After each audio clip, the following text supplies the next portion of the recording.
so gallantly streaming, and the rocket's red glare, the bombs bursting in air, gave proof through the night that our flag was still there.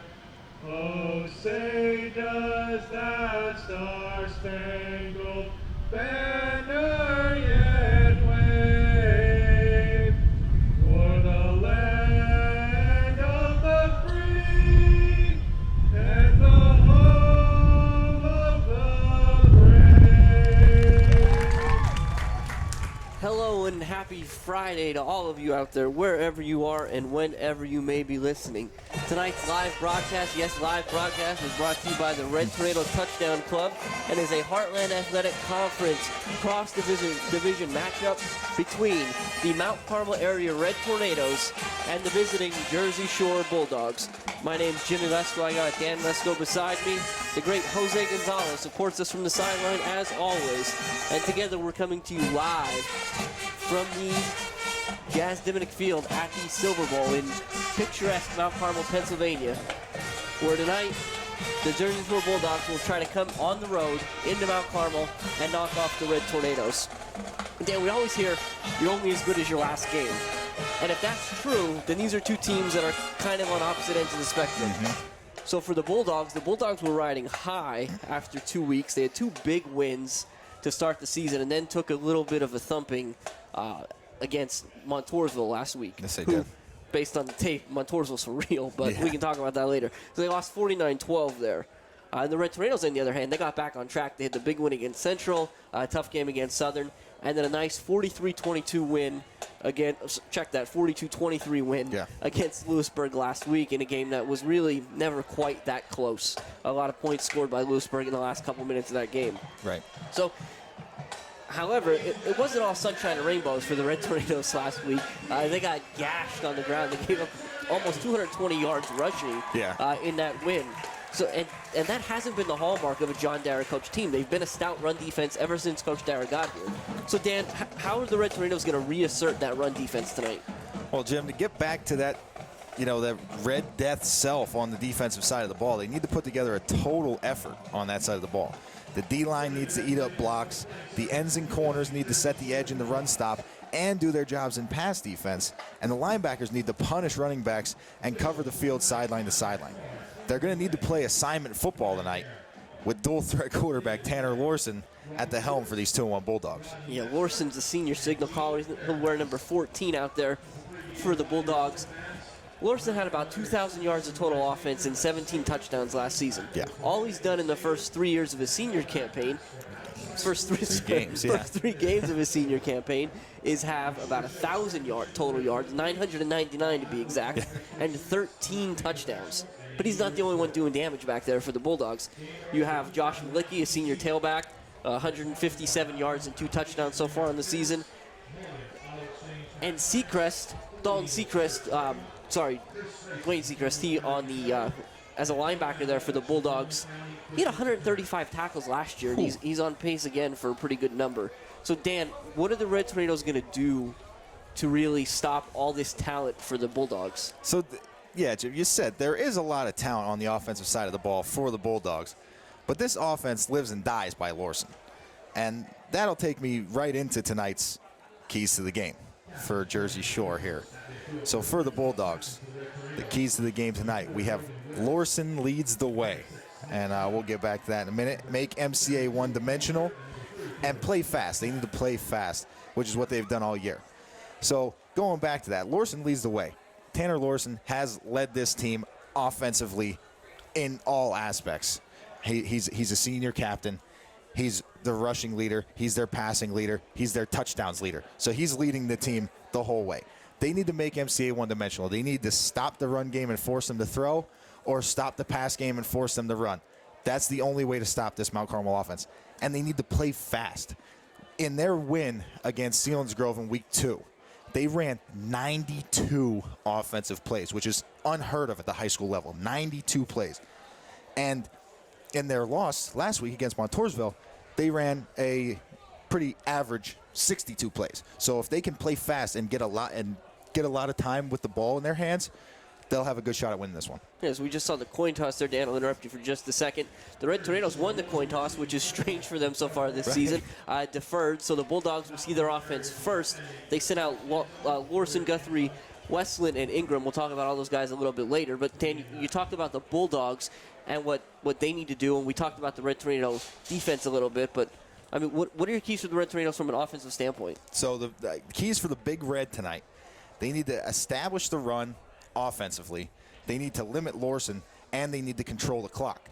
So going back to those, establish the run. As we said, the first couple weeks, they've really had a hard time. They started to get moving on the ground last week. Did a good job moving the ball, running. This week, they need to continue that, and they need to do more. Coach Dara said that he sees this team continuing to improve with the youth on the offensive line getting more and more experience and really getting back into their old system. He's very excited about the run game. Limiting Lorson, they need to stop him. As I said, he does it all on offense. They need to limit him defensively, and they need to control the clock. They cannot allow these Bulldogs to run 92 plays. They need to win the time of possession battle tonight. We're about to get underway here.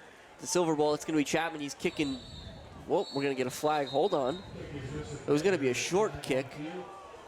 There's a quick flag on the Red Tornadoes.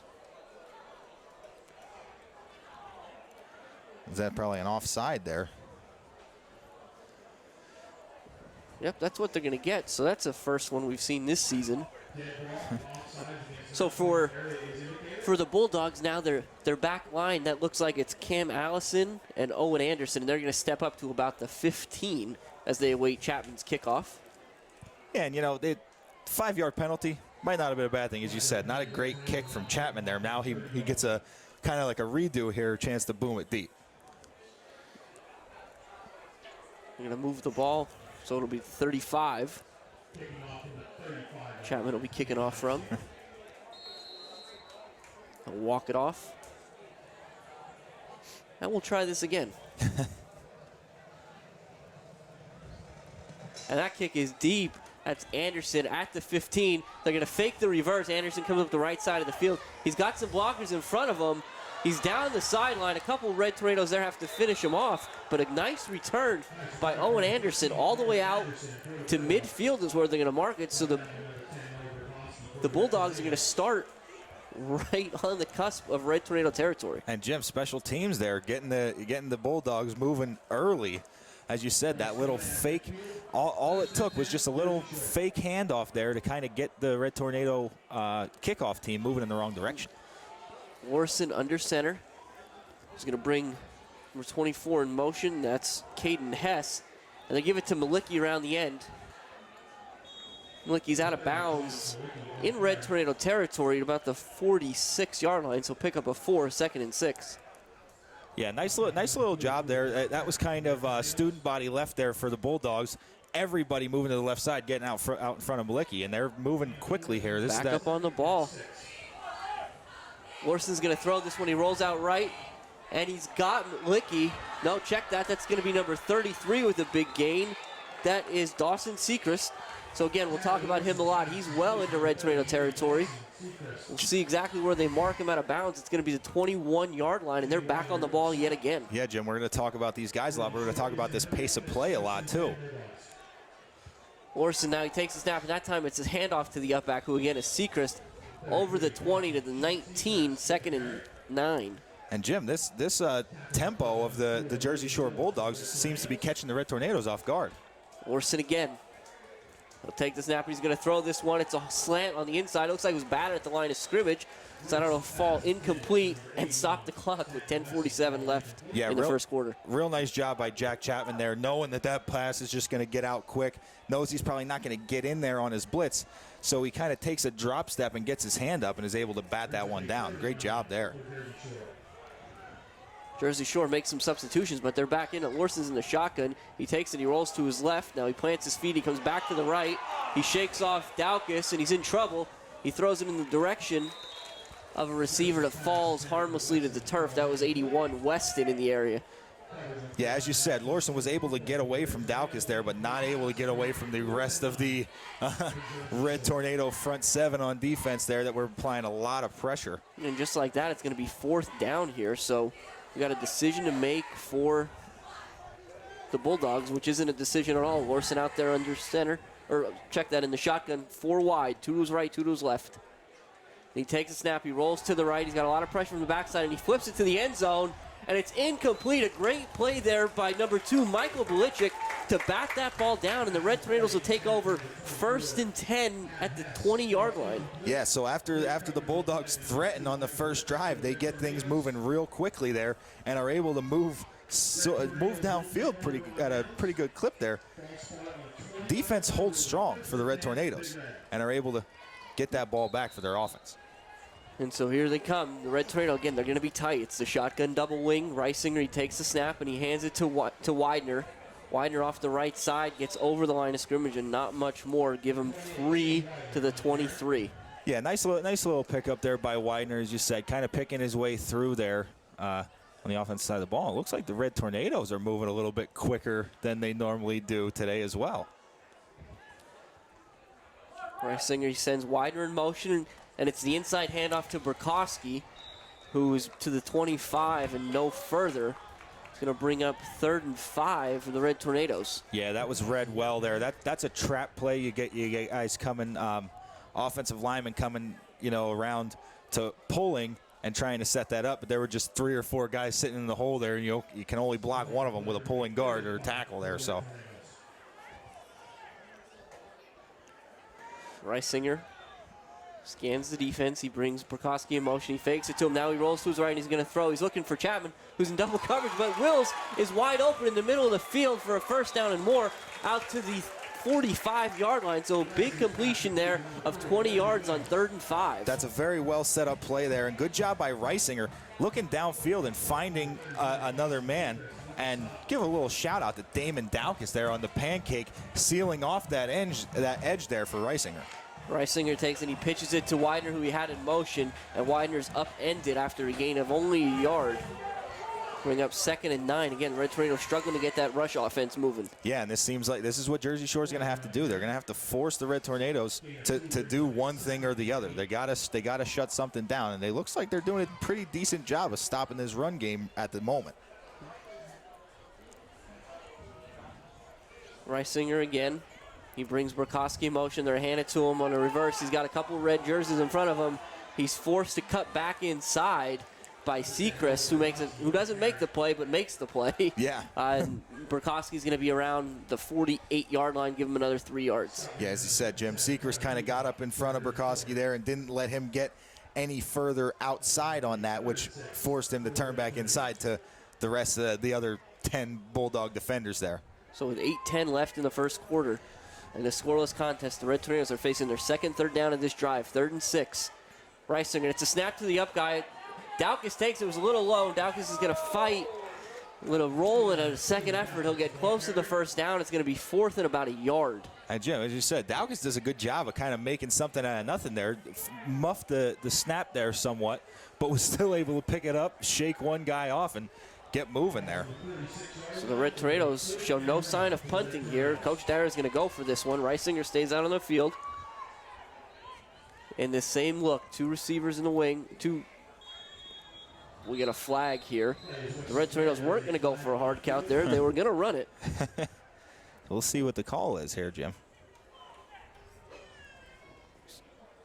That's going to be offsides on the defense. That's going to be an automatic 1st down, and the Red Tornadoes get a free 5 yards and a new set of downs. Yeah, I did think that the Red Tornadoes might have went for a hard count there, kind of, in that in-between area where you don't want to punt it, but you don't want to, but it's too long to kick the field goal, too short to punt. But as you said, Jersey Shore letting them off the hook there and making it happen real quick. Now we got to stop. We got an official's timeout. They wanted to run 6 seconds off the clock, so that'll get us to 7:23. And the Red Tornadoes, when they come out like this in the shotgun double wing, it's Chapman is a tight end on the right side. They've got Wills over there as well. Burkowski and Daukus. There's a lot going on the right side. Right. And they're going to hand it to Reisinger, or Widener. He's going to go that way, but a nice job by the Bulldogs. Stop him after a gain of 4. Yeah, very nice job by the Bulldogs there. As you said, a lot of beef over there on the right side of the offensive line for the Red Tornadoes. Everybody was over there. That was sort of one of those plays like Jersey Shore did on their first play, a student body right for the Red Tornadoes, but weren't able to turn it into a whole lot there. 2nd and 6. Notice how close the Bulldogs are to the line of scrimmage. See if the Red Tornadoes want to make anything of that. But they're going to hand it to Widener, and Widener does a nice job running through some arm tackles.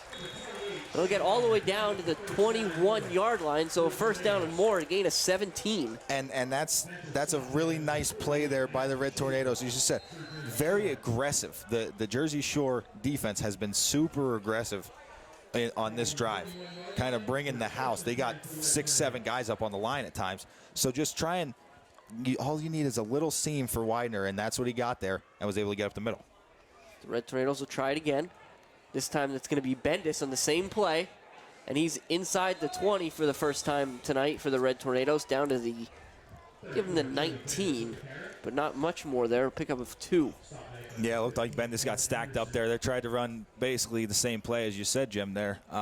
But this time the Bulldogs prepared for it. Those linebackers looked like they kind of stayed home and just waited for him there.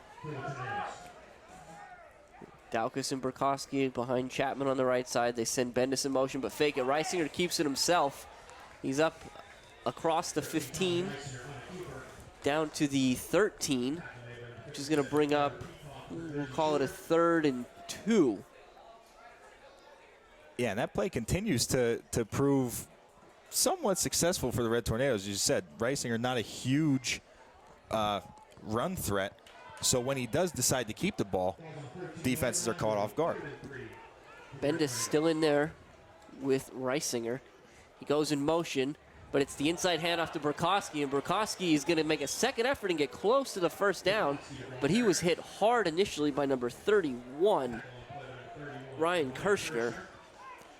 Yeah, and as you said, that's a really good job there by Burkowski to kind of keep his legs pumping after taking a big shot. It's going to be a yard short, so it's going to be 4th and 1 with 5 minutes left in the first quarter of a scoreless contest, and they've put, it looks like Stellar's out there now with Bendis. Wildcat, maybe.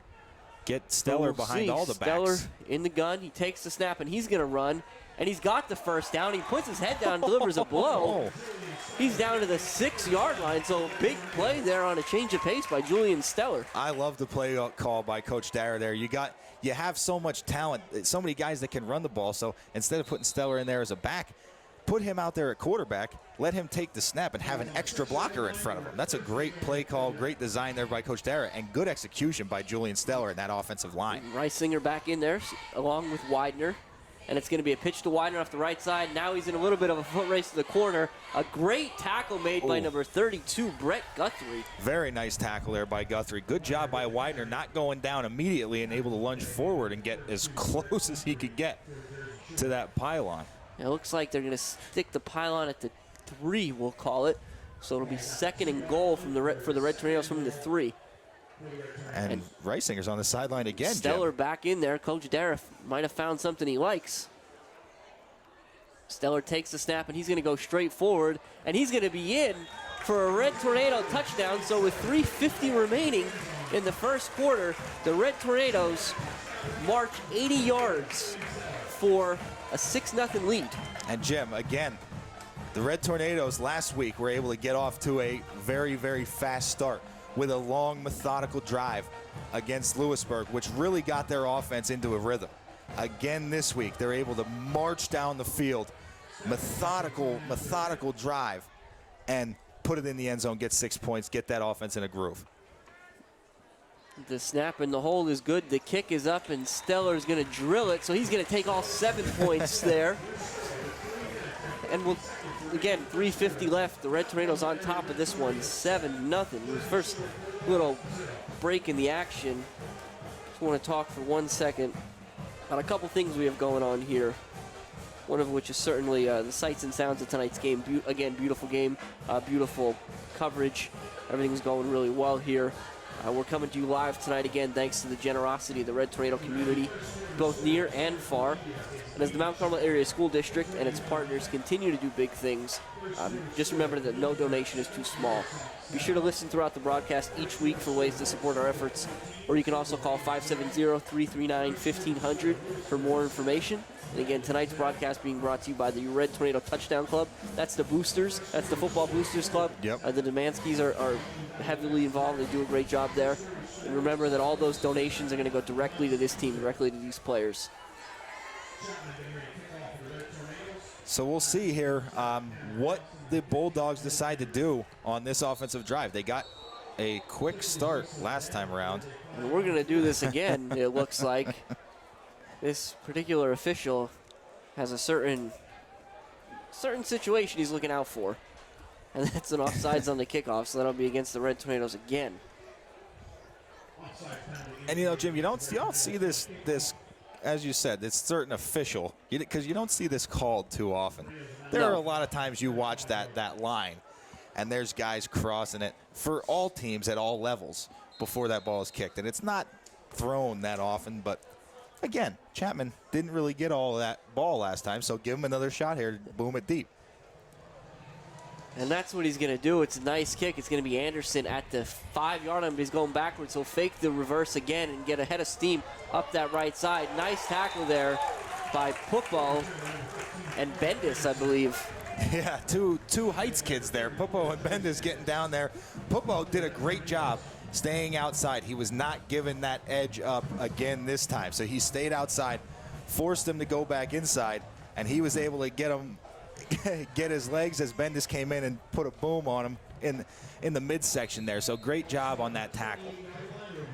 We'll see how the Red Tornado defense handles this up-tempo offense again. Larson, he's under center. He's got a receiver to his left, one to his right. It's a offset eye in the backfield, and they bring the receiver in motion. Larson's going to throw it, and he slings it just about as far as he can, and it's a great catch out there by that's number 24, Caden Hess. And Jim, that's a very, very tough play for Belichick. Belichick had to run all the way through in motion with Hess and then cover him down the sideline. And the Bulldogs back on the ball. Larson, now he's going to throw it to the right side. He rolls out, he's looking, he throws in the middle of the field. He had a receiver. We'll see who that was. That looks like it was number 31. Number 31, that's Ryan Kirshner, who's open. But Larson couldn't quite get it to him. Yeah, Larson doing a really good job of keeping this offense moving, keeping this offense on schedule, and throwing the ball to spots where only his receivers can catch it. 2nd and 10 from the 49. Larson's going to hand it up the middle this time, and that's Malicki, and Malicki does a nice job picking his way across the 40 down to the 37-yard line. So the Bulldogs, again, moving the ball pretty well. And they have a really nice variety of run pass, which is really keeping the Red Tornado linebackers at bay. Larson brings Weston in motion, and it's going to be a little crossfire type play, an inside handoff to Sechrist inside the 35. Nice tackle there made by the Red Tornadoes. Yeah, I think that was Burkowski. He was playing that backside cornerback, and it was a good job of him staying home on that crossfire. Larson again to Malicki. That time the Red Tornadoes did a nice job of blocking it up, but a second effort by Malicki got him down to the 30 within about 3 yards. They'll bring up a 3rd and 3. Yeah, so again, this is getting down towards that area where the Red Tornadoes really need to toughen up and force a 4th down and force the Bulldogs to turn that ball over.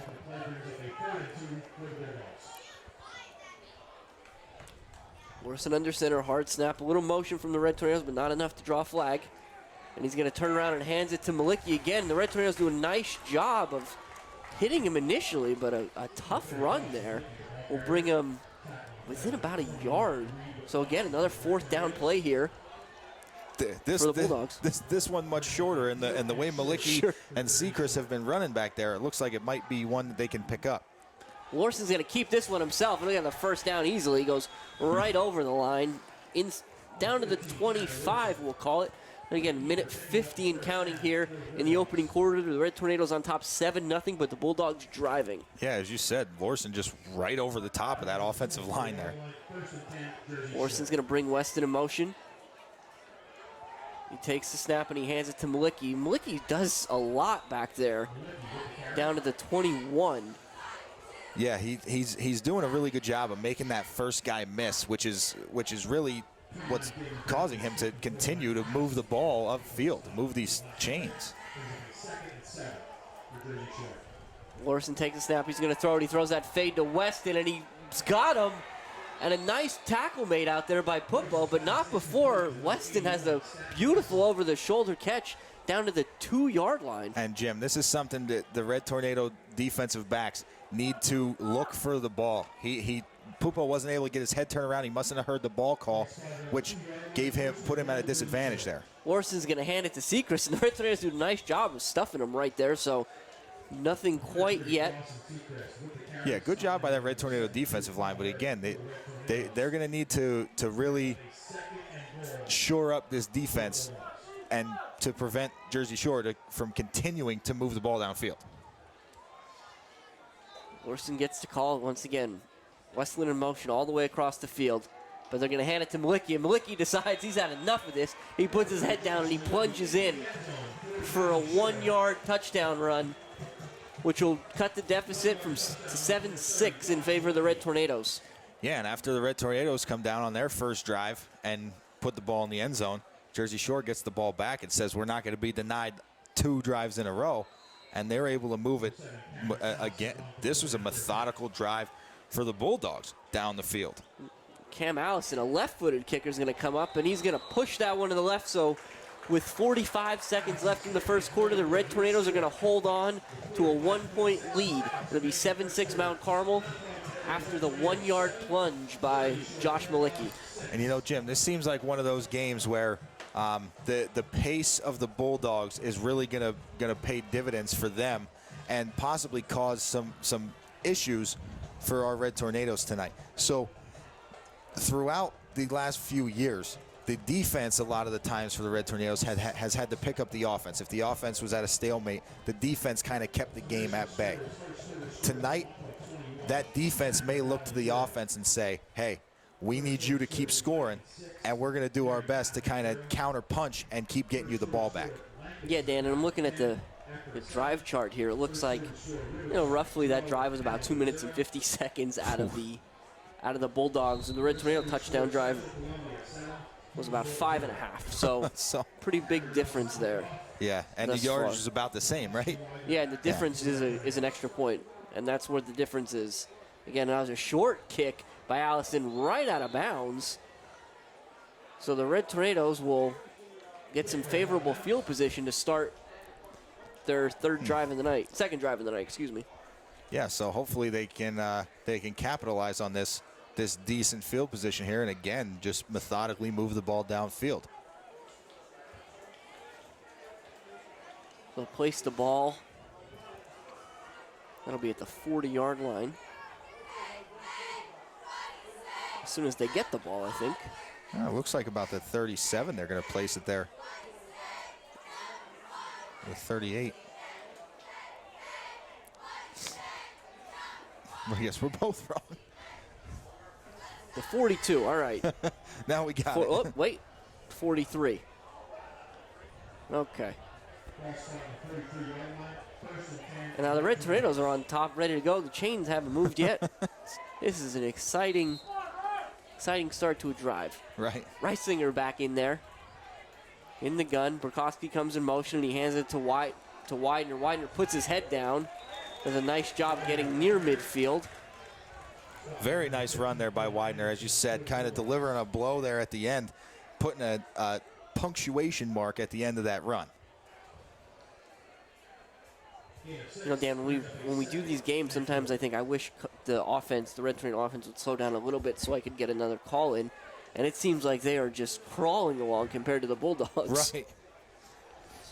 Reisinger hands it to Burkowski. Burkowski's got to make one guy miss, and he's not able to do it. Nice tackle there by wait and give him some credit. That's number 48, Schaefer. Yeah, very nice tackle there by Schaefer, as you said. It's not the easiest thing to do is tackle Noah Burkowski in open space. So he did a good job there kind of breaking down and making a tackle. But great run by Burkowski, good vision to find that opening and get that first down. And that's going to be the end of the first quarter here at the Silver Bowl, where the Red Tornadoes are on top of the visiting Jersey Shore Bulldogs by a score of 7-6. Yeah, Jim, these the Red Tornadoes, again, beginning to move the ball downfield, as you said. It does seem like they're crawling compared to the Bulldogs, the pace that they are playing with on offense.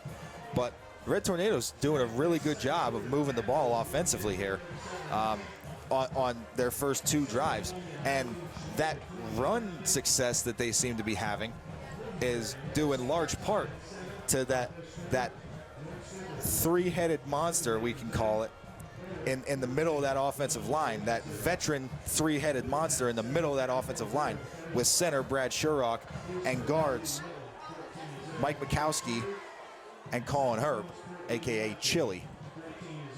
And then the anchors on the outside there, the youth, those freshmen, Tank and Nestico. Nick Nestico and, yeah, Matt Kelly, a.k.a. Tank. They've been doing a great job of kind of setting things up for these offensive backs, and they don't get the credit that they deserve. Well, they're going to get the chance to show themselves off tonight as Widener is in the open field yet again. And he's down inside the 30, the 29 for another Red Tornado first down. That's how the second quarter is going to start here at the Silver Bowl. And, Jim, as we highlight that offensive line, I just wanted to say Coach Dara spoke about it at Supper Club last night. He wants to establish that run game, and it all starts with that front 5. Reisinger back on the ball. He's in the gun. Again, that shotgun double wing that we've come to love. But he's going to throw it this time. He rolls to his right, and he's got Burkowski in the back of the end zone. And that ball's up. He threw a jump ball. It's intercepted in the end zone. And that's Schaefer, I believe. And he does a nice job of return, getting almost back to the 20. But there is a flag on the play in the backfield. So let's see exactly where this goes. It's going to be a hold against the Red Tornadoes. So the Bulldogs, that's a no-brainer, easily decline that. And just like that, they'll be back on offense, 1st and 10 from their own 17-yard line. Yeah, and Jim, that was the last thing that these Red Tornadoes needed. As I said before, they were moving the ball very well down the field on their first drive of the game. Again, moving the ball very well downfield, and unfortunately, a costly turnover here. Now the defense needs to pick them up and get a stop. Orson under center. He's going to throw. He's just going to throw that go route to Westland, and he's got him. And Westland breaks one tackle. Luckily, there's another Red Tornado there in Burkowski. But Westland, my goodness, he's having himself a night. Yeah, and it looks like he's just throwing that ball up there and letting Westland go get it, and he's going to get it. Yeah, big play into Red Tornado territory all the way down to the 39. It's going to be about a 44-yard pitch and catch. Now Westland comes back in motion. Lorson, he's going to fumble the snap, and it's right into the arms of Wills. So the Red Tornadoes are going to catch a break and go back on the offensive with 11:16 left in the second quarter. And Jim, that's exactly what the Red Tornadoes needed. I don't know if it was that nose tackle in there or those defensive tackles in there putting a lot of pressure on the Bulldogs center or whatever it was, or if it was just a miscommunication and Lorson wasn't ready for the ball. But whatever it was, the ball bouncing the Red Tornadoes' way, as you said. Quite literally in that case. And giving them another chance here on offense. Reisinger takes the snap. They'll give it to Widener because they were starting to find something there. He's across the 40 to the 44-yard line, pickup of 4. Yeah, Jim, this Red Tornado offense, it has always been sort of like a grind it out, wear the defense down type of offense. And it seems like tonight the Bulldog offense is designed to do the exact same thing, wear the defense out. Reisinger, he has Daukus and Burkowski in the wings to the right. They're going to fake the handoff And the whole defense moves, and Reisinger's in the open field. And that's Reisinger's in the 30, the 20, the 10, the 5, and Reisinger's going to score. That's going to be a 56-yard touchdown run, and that was set up by pretty much every other play the Red Tornadoes have run tonight, Dan. And Jim, I didn't get a chance to see who that was, if it was Widener or Burkowski, but somebody got out there in front of Reisinger and set a block on that corner, which opened that hole up for him to get right down the sideline, and I think it was Widener. Here, look at these great pictures you got. These kids do a great job. They do an awesome job, and Widener with the huge kick-out block to open that up for Reisinger. Reisinger, as you said, we talk about it all the time. He's not normally a run threat, and he breaks off a huge run. Huge momentum play for the Red Tornadoes there. And Steller's kick is up, and it's good. So with 10:34 left in the second quarter, the Red Tornadoes on top 14-0. 14-6, excuse me. Yeah, so now, again, the offense picking up the defense picked up the offense there. The offense then picked up the defense by giving us a little bit more of a lead. Now, the defense needs to find a way to slow down this Jersey Shore offense. Yeah, and I guess if you're going to make a complaint here, Dan, if you're the Red Tornadoes and you have a complaint, it's how quickly you scored. Right, yeah, yeah. Didn't get enough of a breather on the sideline. I mean, that's a good problem to have, don't get me wrong. But notice the guy who ran 56 yards and was responsible for that drive, he's going to stand on the sideline here for the next couple minutes. That part is nice. That part's nice. Now, hopefully, I'm hoping Coach Dara is able to really find a way to get some rotation in on this defense, in between plays, have guys ready to switch in and out, because with the pace that these Bulldogs are playing at, it's going to take a toll on that defense. Chapman's kick, no offsides this time for the Red Tornadoes. It's a shorter kick. It'll be taken at the 25-yard line by number 23, who takes a big shot. Yeah, he definitely, it looked like Davitt got his ankles and slipped him up a little bit there, and then he took big hits from, I'm not sure who it was. It looked like Chapman was in there, maybe Witkowski or Bendis. Yeah, that was number 23, Dalton Dugan on the return. Yeah, he did take a big shot there. Dugan, one of the defensive leaders for the Bulldogs, so he's used to handing out those shots, not necessarily taking them. But Lorson back under center. And he has another problem with the snap. This time he's going to fall on it himself, luckily. And Jim, that situation looked like Lorson is almost trying to move that offense so fast, trying to get the plays going so quickly that he's almost pulling his hands out of there too quick when he's under center. Lorson, he's going to throw it. He's under pressure. He's going to be dragged down in the backfield by number 21, Reed Witkowski. Big sack, loss of about 5. And Reed Witkowski does a great job of getting in the backfield there. And as we get and here it is, Jim, as I said, Coach Dara had Julian Steller ready to switch in there immediately. As soon as that play ended, he was running onto the field. It's going to bring up a 3rd and long, 3rd and about an 18. Lorson's got 3 receivers to his left, 1 to his right. He's going to take the snap, and he's going to try to move out of the pocket. He's got nowhere to go. Another Red Tornado sack on the play.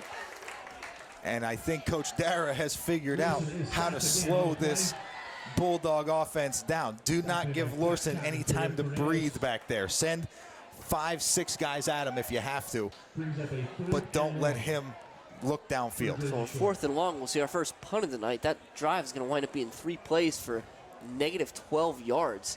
Now, it's a low snap. They do a nice job of getting it out there.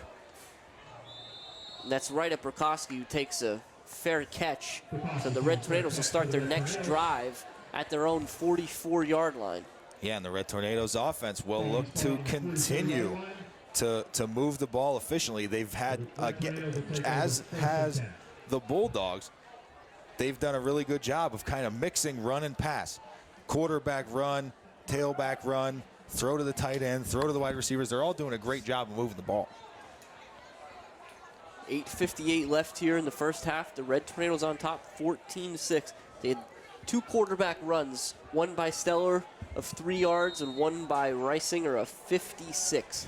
That's how they got their 14 up on the board. Reisinger, he takes the snap. Now he's going to throw it, and he's got Chapman open on the left side. Chapman does a nice job of working upfield to the sticks. So he's going to get the closer official to his side is going to give him a tough spot. Yeah. Forward Progress had the first down, and they're going to mark him a yard short. I know a lot of times when they get spun around like that, if Chapman, as a football player, taught to keep his legs pumping, but as the refs see those legs continuing to move as he's moving backward, they believe that that's not their forward progress being stopped. They're intentionally doing that. 2nd and 1, Widener goes in motion, but they're going to snap it to the up back, Daukus. And Daukus will pick up the first down across the 45 to the 44, and he did his job there. Yeah, it looked like he was trying to break out of there. Number 33 there, Dawson Sechrist, who we see a lot on the offensive side of the ball, did a really good job of kind of getting a hold of Daukus' ankle and just hanging on. Big week for Daukus last week with the touchdown reception. And a touchdown run. And a touchdown rush, And the block punt. All over the place. Yeah. This time Reisinger's going to throw it again. And he throws it towards nobody in particular. He does take a hit there. It'll fall harmlessly to the grass. Yeah, I think that was a tough one. It looked like it was defended well, and Reisinger felt himself kind of getting under pressure there, so he sort of just threw that one into the ground. Good job of, instead of taking the sack, just kind of taking the incompletion instead. 2nd and 10. Burkowski comes in motion, and he and Widener are going to run into each other. Widener does a nice job of shaking it off like he does all hits in the backfield. Right. And he'll get near the 40 to the 41. It's going to bring up 3rd and about 7. And Jim, that's a timing play with the motion and everything mixed in there. So just a little bit off with the timing. Somebody must have, the snap came too early or the motion came too late. Either way, but as you said, good job by Widener to kind of shake that one off and still make something out of it. Big play for the Bulldog defense here.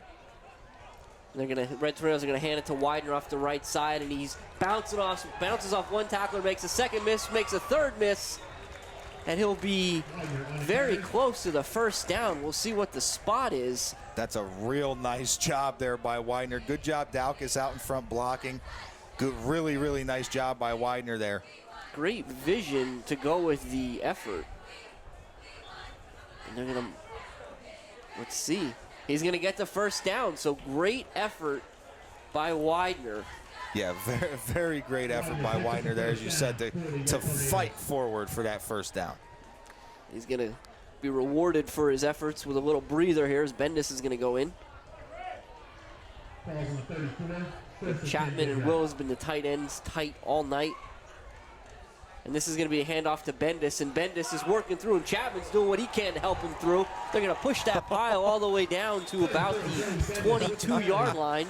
So again, that'll be another Red Tornado first down, that time Joey Bendis. Real nice job there by Joey Bendis, and Chapman kind of felt bad for getting in his way, so kind of picked him up and helped him along the rest of the way for that run there. Bendis does pick up the first down, 1st and 10, Big Red. I always talk about you picking up your teammates. Sometimes it's literal. That's the truth. Reisinger sends Bendis in motion. He fakes the pitch, and he keeps it himself up the middle. He's got a couple blockers in front of him, and he's going to run into one of his own guys down there and upend himself at the 13-yard line. Yeah, it looked like as he spun off of the one tackle there, he was tripped up by his own man there, or he would have been looking at maybe another 6 points on the board on the ground for himself, which, as you said, we don't get the, well, we talked about it. We don't get to see him do that too often. 2nd and 1 on the 14-yard line. The Red Tornadoes on the move. Reisinger's going to throw this one. He rolls to his right. Now he's got to stop, and he's going to throw it out of the back of the end zone, which is probably the right decision in that part. There were a few Red Tornadoes open, but not in a position that Reisinger could safely get them the ball. Right. And again, Jim, we talk about it all the time. That's that progression of Reisinger. He just does a great job of really feeling the pressure. He's able to get out of the pocket. There was a nice peel block there to give him an extra second to get that ball out, and was able to throw it harmlessly away. Burkowski was open, but in the far opposite corner of the end zone. It was going to be about a 40-yard pass to gain 10. But they're going to put Stellar back in there again for a Wildcat, and he's going to pick up his first down, and he's going to stay on his feet all the way down to the 5-yard line. So again, that play continues to return dividends for the Red Tornadoes. Yeah, Julian Stellar making a name for himself here in that wildcat position. Don't normally see Stellar in the backfield, and now we're seeing him featured continuously, and it looks like he may be now the red zone quarterback. Yeah, we started this season with Reisinger and Widener, and right now we're looking at Stellar and Bendis, and this is Stellar again, and he's going to be in for another Red Tornado touchdown. So that time it's going to be Stellar from 5 yards out, and with 4 minutes and 54 seconds left in the first half, the Red Tornadoes are going to tack it on a little bit more. It'll be 20-6 at this point. And Jim, that is what you call taking advantage of your opportunities. Stellar getting his shot here on the big stage. This is a big game for the Red Tornadoes against this tough Jersey Shore Bulldog team. And Stellar coming in there at the quarterback position and commanding that offensive line. He's in charge in that huddle, and he's moving the ball like a veteran out there. And he's drilling these extra points too, so Julian having a terrific night tonight. Again, the Red Tornadoes now on top 21-6, and they've got 3 rushing touchdowns tonight, Dan. 3 rushing touchdowns, which when you talk about Shane Widener and Joey Bendis and Damon Daukus, you say, of course they have 3 rushing touchdowns, right. Why not? And then you look at the stats, wait a minute, 2 from Stellar and 1 from Reisinger? Right. Hey, sometimes you need to go with what's working. You need to do what's working. And that's what Coach Dara is doing. And I love the fact that Coach Dara has the confidence to say, all right, I put Stellar in there to pick up a first down, and he got me the first down. So you know what? Now I'm going to put Stellar in there to get me a touchdown. And he gets me a touchdown. And then he continues to do it. All right, now, 3rd and short, down in the other red zone. We're going to put Stellar in there to get us the first down. Let's reward him again and let him get that touchdown. Coach Dara just a lot of confidence in all the guys on his team to get the job done, and they're doing it. Yeah, and that's the thing. The confidence seems well placed. Yeah, he's giving them the opportunity, and they're all making the most of it. And Chapman's kick is going to be a short one. It's going to bounce and get scooped up, and now there's a fumble. But the Bulldogs will get on top of it. The ball kind of died. Looked like Malicki was expecting, it looks like a shortstop expected a big hop, and he didn't get one. Yeah, well, I don't know if you watched any film, but last week, Jersey Shore played at Montoursville, where they have some very nice turf there at Montoursville. Bounces are a lot more true coming off the turf than they are coming off of this natural grass here at the Silver Bowl. Worson's going to send Westland in motion. And they're going to hand it to Malicki, and he's got nowhere to go. And the Red Tornadoes are starting to figure this out, Dan. Yeah, the Red Tornadoes doing a really good job. And this is what the Red Tornado defense needs to do. Last drive, they did not allow Lorson to get a ball out. They're just harassing him in the backfield when he's trying to pass. Now, you need to stop the run. Don't let them do anything. Lorson takes the call. Again, 4 wide in the shotgun. This is a very open offense, and Worson's going to throw it. It's a now pattern to Westland, and Westland is tackled right away by Troutman. A great play there after a gain of only 2. Yeah, that's a really nice play there by Troutman. Coming out of that linebacker spot, it looked like he was covering one of those slot receivers, and the slot receiver went to block Pupo, and Troutman did a really good job of reading that and getting up there and making a quick tackle. Worson's going to take the snap and roll, and he's under pressure immediately. He's got Owen Anderson near the first down, and Owen Anderson breaks 2 tackles, and now he's wide open in the middle of the field. The Red Tornadoes do a nice job of pursuing, but he's going to be well into Mount Carmel territory, all the way to the 37-yard line. So that's going to wind up being a gain of about 35, Dan. Yeah, that's a big 3rd down pickup there by the Bulldogs. Looked like there might have been a hold on the left side there where that play sprung from, but maybe it must have just been a really good block out there. And Lorson and the Bulldogs right back at it. Now he's going to go back to the well, and he's looking for Westland. He's overthrow him there. Good coverage by Pupo. The clock will stop with 3:35 left in the first half. Yeah, Pupo draped all over Westland that time, and it looked like, I don't know if you noticed it there, Jim, but it looked like Pupo getting his head turned around and finding that ball that time instead of just watching Westland. You can hear the whole Red Tornado sideline yelling, passing ball, too. Orson's going to throw it again, and he's under all kinds of pressure. But he does get the ball out in the middle of the field, complete to Schaefer, and he's ripped down immediately by Troutman after he picks up. We'll give him 5 to bring up 35 from the 32. Yeah, that's a really nice job by Lorson, kind of finding this check down. Lorson again, it's a speed option there to Sechrist, and Sechrist tries to put his foot in the ground and get back in the middle of the field, but he runs into Mikowski. No, check. Yeah, Mikowski. Yep. And stop him at the 30 after only a gain of 2. That was a good job there by the Red Tornadoes. Wills coming off of that defensive end spot, took care of his responsibility on that option and got the quarterback. That's what the end usually gets, the quarterback, and linebackers did a really good job pursuing to the ball. 4th and 3 here for the Bulldogs. They got to get something. Lorson takes the snap and he rolls out to his right and he throws it, and he had a receiver. We'll see who that was. That was Schaefer again, and he just missed him. Threw it a little bit behind. So with 2:40 left on the clock, the Red Tornadoes are going to take over on downs at their own 30-yard line. And here we go, the chance to see the 2-minute warning, or the 2-minute drill here for the Red Tornadoes. We'll see. I'm sure we'll see a nice mix of run and pass here, and Coach Dara using his timeouts wisely to try and put another score up, because this Jersey Shore offense is is one of those quick strike offenses. So you want to have as much of a lead as possible going into the locker rooms. Burkowski comes in motion. They're going to hand it to Widener. Widener doesn't have a whole lot to go on there. He'll get across the 30 to the 31. The clock's going to keep ticking. And the Red Tornadoes want to be able to put the ball into the end zone, but they want to be able to do that with the least amount of time possible left on the clock. So we'll see them really working it here.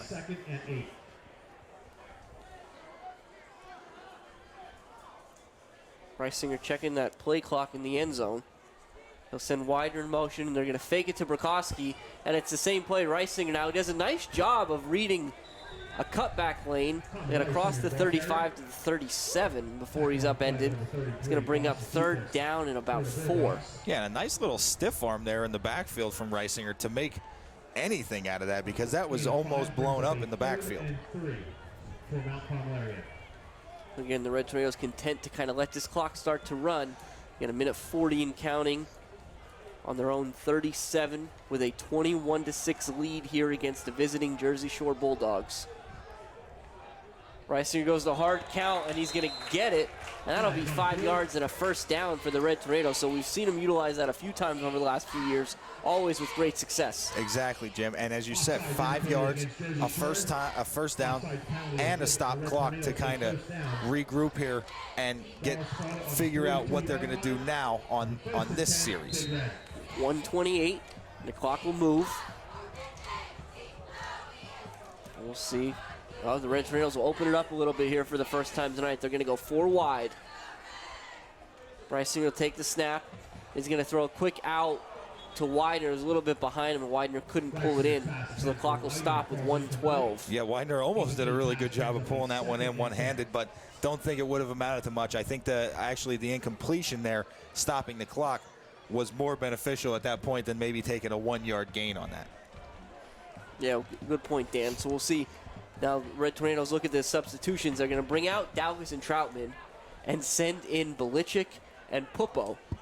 So it's not just 4 wide, but that's 4 receivers as opposed to any tight ends or really. And they'll let Widener in the backfield as the personal protector for Reisinger. And Reisinger's going to throw to Chapman, but he's out of bounds. Oh, yeah. That was and referee right on top of that one. He saw as soon as before Chapman even secured the catch, he was saying out of bounds, that he was out of bounds for that one. So we'll see what Coach Dara decides to do here. That was 2 really quick plays that didn't go anywhere, and now you're in a 3rd and long with a decent amount of time left on the field for that quick strike Bulldogs. So we'll see if we go back to maybe a quick little run play to Widener here up the middle. Yeah, it's Belichick and Pupo to the left, Burkowski and Chapman to the right. Reisinger has Widener in the gun, and he takes the snap, and he's under a lot of duress. They have a screen set up. Widener does a nice job of reading it. Now he's got some blockers in front of him. Big block by Chapman, and Widener's going to be inside. And there's a flag on the play, because you can't hit a guy that hard and not get a flag these days, Dan. Right, that is the truth, Jim, and that's what it's going to be. But I believe it's going to be after the first down. I believe it's going to be after the first down. And Coach Dara wants an answer, and I think everybody does. Again, this is 2 weeks in a row now where we've seen what seems to be the Red Tornadoes just making a big hit. Yeah, and it looked like there was another flag thrown there at the end of it. Two different flags on the field. They're going to get him for a blindside block. Blindside block penalty called against the Red Yeah, which they Tornadoes. don't allow those anymore, unfortunately. Football isn't football anymore, Jim. And I saw that called, oddly enough, twice. I was watching on last weekend, the first round of the NFL games. That was called twice on kickoffs as well. So that's being addressed at every level of football now. But what that's going to do is it's going to take the screenplay that the Red Tornado offense had drawn up. So now there's two infractions there. Yep. They're going to get the blindside block, which will cost them 15 yards from the spot of that one. And then once they stop it, they're going to throw another dead ball, unsportsmanlike conduct penalty against the Red Tornadoes for another 15. So which should be a first down here at least, though. Which is Coach Dara's complaint, I believe, at this point. Because so we went from what was going to wind up being about a 1st and 10 for Mount Carmel around the 25-yard line with 59 seconds left. As it stands right now, if there's no remediation here done by the officials, it's going to be 3rd and 22 from their own 29 with the same 59.5 seconds left. Oh, boy. We'll see what they're going to do here. And mind you, the Bulldogs have all 3 of their timeouts, too, if they want to try to get funky here. And it is going to be a 3rd and forever, which the clock will run, though, and the Bulldogs don't seem like they're going to use any of their timeouts, so obviously Coach Dara is in no rush to get this ball snapped. Maybe the Bulldogs content to take this this game into the locker room now and try and regroup. Looks like they're at least going to start here. Might add another 5 yards. Nope. Yep. They're going to add another 5 yards there. Oh, nope. Coach Dara got a timeout in. So the play clock was about to expire. Again, a lot of that was just confusion as to what was going to happen there. Yeah. Didn't seem to be expressed clearly to the Red Tornado sideline. I agree, Jim. Yeah, there was a lot of stuff happened there in that span of stoppage there.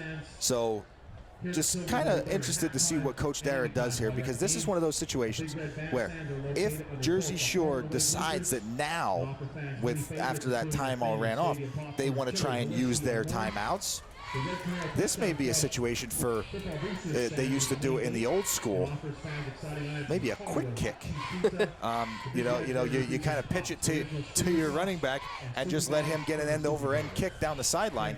Well, to your point, in the event that they want to go that route, we saw a couple times this year when Chapman's banged up, Stellar is the punter. Yeah. Well, if you see him slide in there in a shotgun formation on 4th down, maybe that could be a situation, yeah. But as it stands now, it's 3rd and 22, 34 seconds left on the clock. The Red Tornadoes are on their own 29-yard line. They have 2 timeouts. The Bulldogs have their full complement, all 3. They trail the Red Tornadoes 21-6. Reisinger, he's going to throw it to Burkowski, and they tried to set that screen up again. Burkowski makes a couple guys miss. Does a nice job getting to the original line of scrimmage. That's a crazy drive. Yeah, he did a real nice job there getting back to that original line of scrimmage, but not going to stop the clock, and I think they might just take this one into the locker room now. Yeah, it's 4th down, 4th and about 9. 8 seconds and counting left in this one. A little bit of urgency from the Red Tornadoes, not much. They'll get a snap off. Reisinger, he's under pressure. He's going to move around the pocket. He makes 2 guys miss. Nope, check that. The second one is going to bring him down in the backfield. That's number 57, Carter Peacock. And that's also going to be the end of the first half. So kind of an inauspicious ending to what was looking to be very exciting. But in any account, the Red Tornadoes finish this first half on top of the visiting Jersey Shore Bulldogs, 21-6. We'll be back after the halftime with stats and more information from Jose.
Hello and welcome back to the Silver Bowl here in Mount Carmel, Pennsylvania, where the Red Tornadoes are on top of the visiting Jersey Shore Bulldogs by a count of 21-6. How did we get there?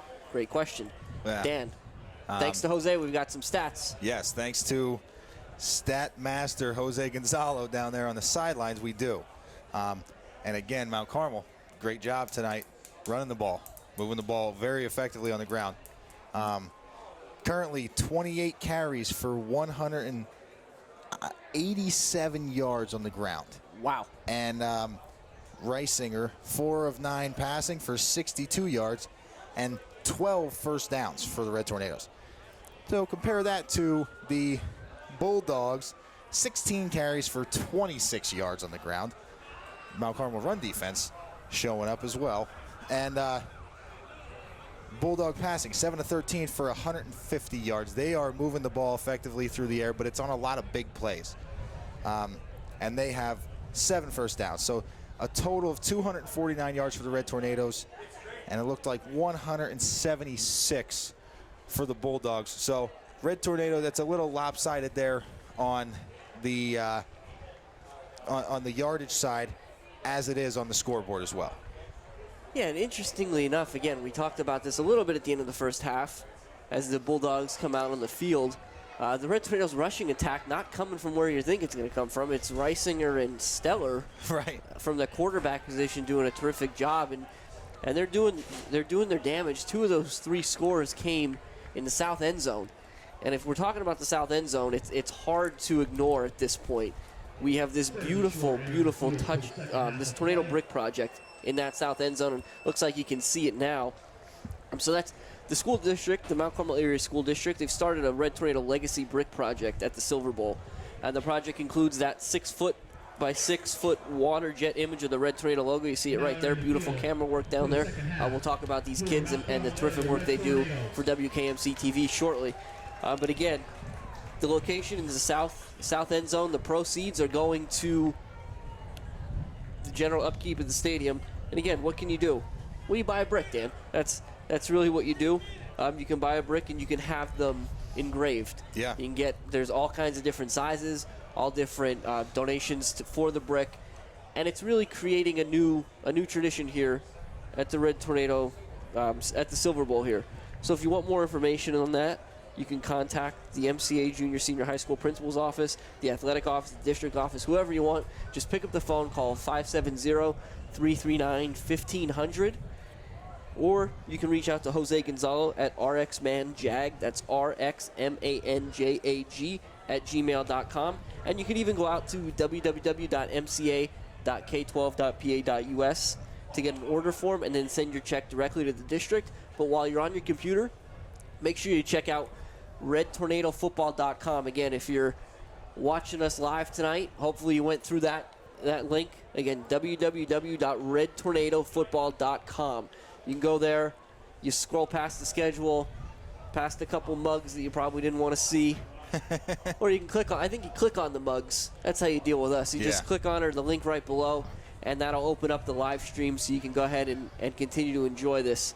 The reason you're enjoying it tonight is a big thank you to the Red Tornado Touchdown Club. Again, that's the booster association here for the Mount Carmel area football team. They're sponsored us tonight. They made a nice donation to keep this moving.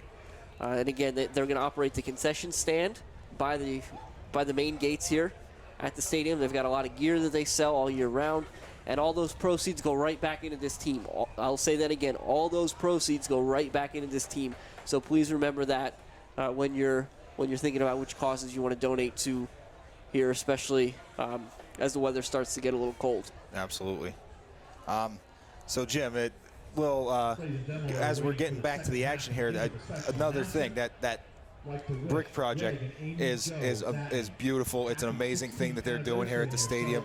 You know, the old creature bleachers used to sit there. It's nice that they're kind of putting a sort of a commemorative spot there for where those creature bleachers used to sit. But as you said, we're back now to football here at the stadium as the teams are back out on the sideline awaiting the second half kickoff.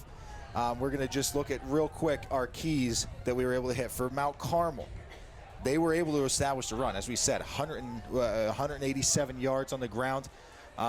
So definitely establish the run. And they've done a really good job of limiting Lorson. And if you just look at the scoreboard at that 6 for the Bulldogs, you could see right there, that's how they've limited Lorson. Lorson does a little bit of everything for this Jersey Shore team, and they've kept him off the board. Yeah, I think when we talk about Lorson, tonight we've said there's been 3 different instances we've talked about him. Number 1, he picked up 2 yards for the first down on the 4th and goal.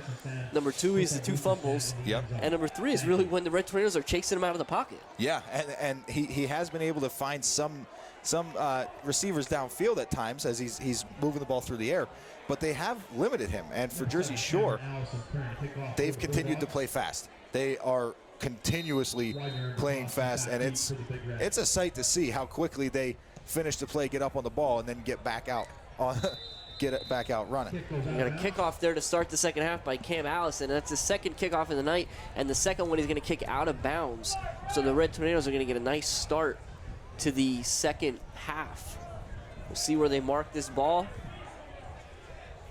Yeah, Joe, I'm not sure exactly how they do it. I'm not sure if the ball gets past the 35, if they mark it at the 35. Looks like they're going to re-kick here with a 5-yard penalty. Okay. So maybe the Red Tornadoes feel like they might have a better chance if he keeps it in bounds and kicks it to one of the upbacks and then have a return on top of it. They might get some better field position. Kickoffs have been an adventure tonight. Yeah, they definitely have been. We've got a couple of offsides on the Red Tornadoes. We got a couple of illegal procedures by kicking it out of bounds on the Bulldogs. So Allison, again, we talked about him when he was attempting the extra point. He's a lefty. Yeah. I don't know. I don't think you call them southpaws if they're footed. But we don't often see a left-footed kicker. No, we don't. This is another kick angled towards the sideline. He's going to kick that one out of bounds, too.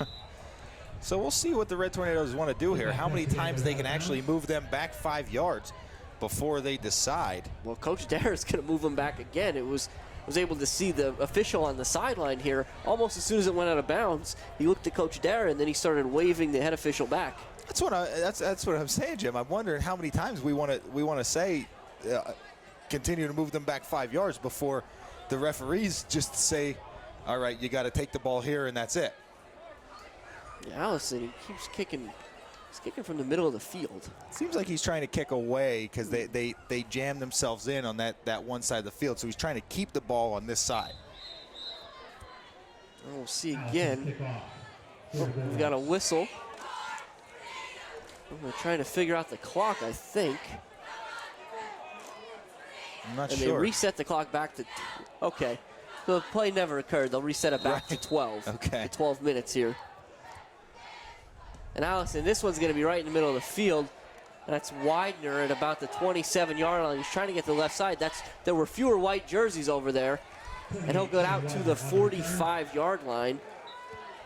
So the Red Tornadoes will start their first drive of the second half on their own 45. So yeah, not a horrible job there by Widener on the return. As you said, well, as I pointed out, they kind of jam all 11 of their guys on the kickoff team from the far hash from our sideline over. So obviously Widener trying to get to that open part of the field, but they did a good job covering it. So the Red Tornadoes are back on offense. Reisinger sends Widener in motion, but he hands it to Burkowski on that inside trap. Burkowski is across the 45 to the 47, pickup of 2. It'll be second and 8. Yeah, nice job there by Burkowski, kind of picking his way, not getting taken down in the backfield. But it seems like the Bulldogs are starting to find their way around this one. So we'll see how the Red Tornadoes operate. Reisinger, he brings Burkowski in motion again, but this time he's going to hand it to Widener up the middle. Widener gets a full head of steam, and he'll carry a couple Bulldogs with him across the 45 of the Bulldogs for a first down. Yeah, Widener does a really good job of taking the ball and hitting full speed there almost immediately. Yep, so we'll see Widener comes off the field now. He was decleated. We talked about getting decleated before, but not necessarily in that sense. Looks like somebody stepped on his foot and pulled it off. So he'll get Bendis out there with Reisinger, and he comes in motion. He's going to fake the pitch, and Reisinger goes right back up that seam. Oof, there's a lot of white jerseys in there. That's That's a lot of hits for that Reisinger. Yeah, Reisinger doing a good job, though. He's a tough kid. He's able to kind of take the hit, bounce right back up. I think a lot of the adrenaline that he's getting because he's carrying the ball, which he doesn't get to do as often, normally, he's doing a good job, though, bouncing right off those tackles and hopping right back up. Reisinger again. He's going to hand it to Bendis this time, and Bendis is tripped up early on there. Looks like number 52. That's Lee Springman for the Bulldogs. Nice play there. It's going to bring up 3rd and 3. And we see Julian Steller coming in here, so a third and short here. Coach Dara is going to bring in Julian Steller, that Wildcat quarterback. See, again, the Red Tornadoes have stayed tight most of the night. They have Wills and Chapman at the tight ends. Daukus and Burkowski are off the right side in those slot positions. And Steller's going to take it, and he falls down. He tried to get his footing, and he fell right down where he caught the ball. So it'll be where he caught the snap. It's going to be loss of 3. Bring up 4th down, and Coach Dara is going to, I think he's going to punt. Nope, check that. That's Reisinger heading back out there. Maybe not. Reisinger coming back off the field now. So Coach Dara is going to punt this one away for the first time tonight. And Jim, we will see what they decide to do here, because I had a little conversation with Coach Dara last night. Now don't go giving away state secrets. Yeah, let's look and see what they decide they want to do here. Just know that Chapman is very, very capable of running with the football if need be. When he's moving up towards the line, so we'll see. It's 4th and 6 from the Bulldogs 41. Chapman takes a snap, and he's going to take his time and gets a nice punt out there. It's not going to take a super friendly bounce for Mount Carmel. It's going to be 1st and 10 for the Bulldogs at around the 17-yard line. But we'll wait and see the result of a flag on the play around the 37. Yeah, and we'll see if this is against the Bulldogs. It may be able to, may benefit the Red Tornadoes, depending on when the penalty occurred. If it's against the Bulldogs, official certainly pointing at the Bulldogs. So we'll see. A lot of discussions tonight. I think that might be what the discussion is about, is whether it would be enforced on the 4th down play or enforced on the 1st down for the Bulldogs. Whatever's happened, it looks like Lorson continues coming into the huddle, and Reisinger stays on the sideline for the Red Tornadoes. So. Yeah. Although all teams are moving back a little bit. That's going to be a hold against the Bulldogs. So that'll be a half the distance penalty. So the Bulldogs will start the 3rd quarter on their own 9-yard line. Yeah, I think they actually walked that off as a legit 10-yard penalty there instead of a half the distance penalty. So we'll see. 1st and 10. 9:01 left. The Bulldogs trail the Red Tornadoes 21-6. The Bulldogs have moved the ball well at times, but have been undone in a couple of tough spots with turnovers, both fumbles and on downs. But Larson's going to take the snap, and he hands it to Malicki. And Malicki's going to keep moving that pile, keeps his legs churning out to the 15-yard line for a gain of 6. Yeah, so we'll see what the Red Tornadoes defense can do here. They started to have success towards the end of that first half, really stuffing up the Jersey Shore offense. So we'll see if they can continue to do that. And they're back on the ball again. A offset eye behind Lorson. He's going to throw it. He rolls to his right. And he's going to sling it in the direction of Sechrist, who makes a nice catch all the way out at the 24-yard line. So 1st down, a gain of 10. Yeah, it was a nice catch by Sechrist there. Good job getting his hands on the ball. Look, I guess he got his toes in there as well, as it did a little toe drag on the sideline. Lorson again, quick snap to the up back. That'll be Sechrist yet again. So heavy dose here across the 30 to the 31. Yeah, this Red Tornado defense just seems like it's having trouble getting up on the line and being ready for the snap. Lorson back at it again. Now he's throwing. He's got Westland, who does a nice job pulling that in. He's going to be dragged down by Pupo, finished off by Widener, but not before he picks up another 1st down. He's at the 46-yard line. Yeah, and it looks as though the Red Tornado defenders, cornerbacks, need to play a little bit more press coverage. Yeah, so here's an interesting thing. They're having some problems with the clock here at the Silver Bowl, and the problem is the officials want the clock to keep running, but the clock operators are looking and seeing that the chains aren't set up yet after the 1st down. Right, so really, it's a who's to blame in that situation? And Lorson, he's going to fake the pitch and hand it off to, we'll see exactly who that is. It's Seacrest again. He's not going anywhere. Right at the 46, so it'll be no gain. But yeah, Jem, it looks, I think the Red Tornado defensive backs are kind of giving a little bit too much room to these wide receivers, which now you can see Pupo and Belichick almost playing a little bit of press. Lorson's going to throw again. He's rolling out to his right, and he throws it wide. And you know, try to see who that was, Dan. You get a number out there? I think that might be 24. Hess, that's Caden Hess. I believe so. And you know, Hess and Westland are you know, really, they're seasoned. They're veterans. They've been doing this for a while playing receiver.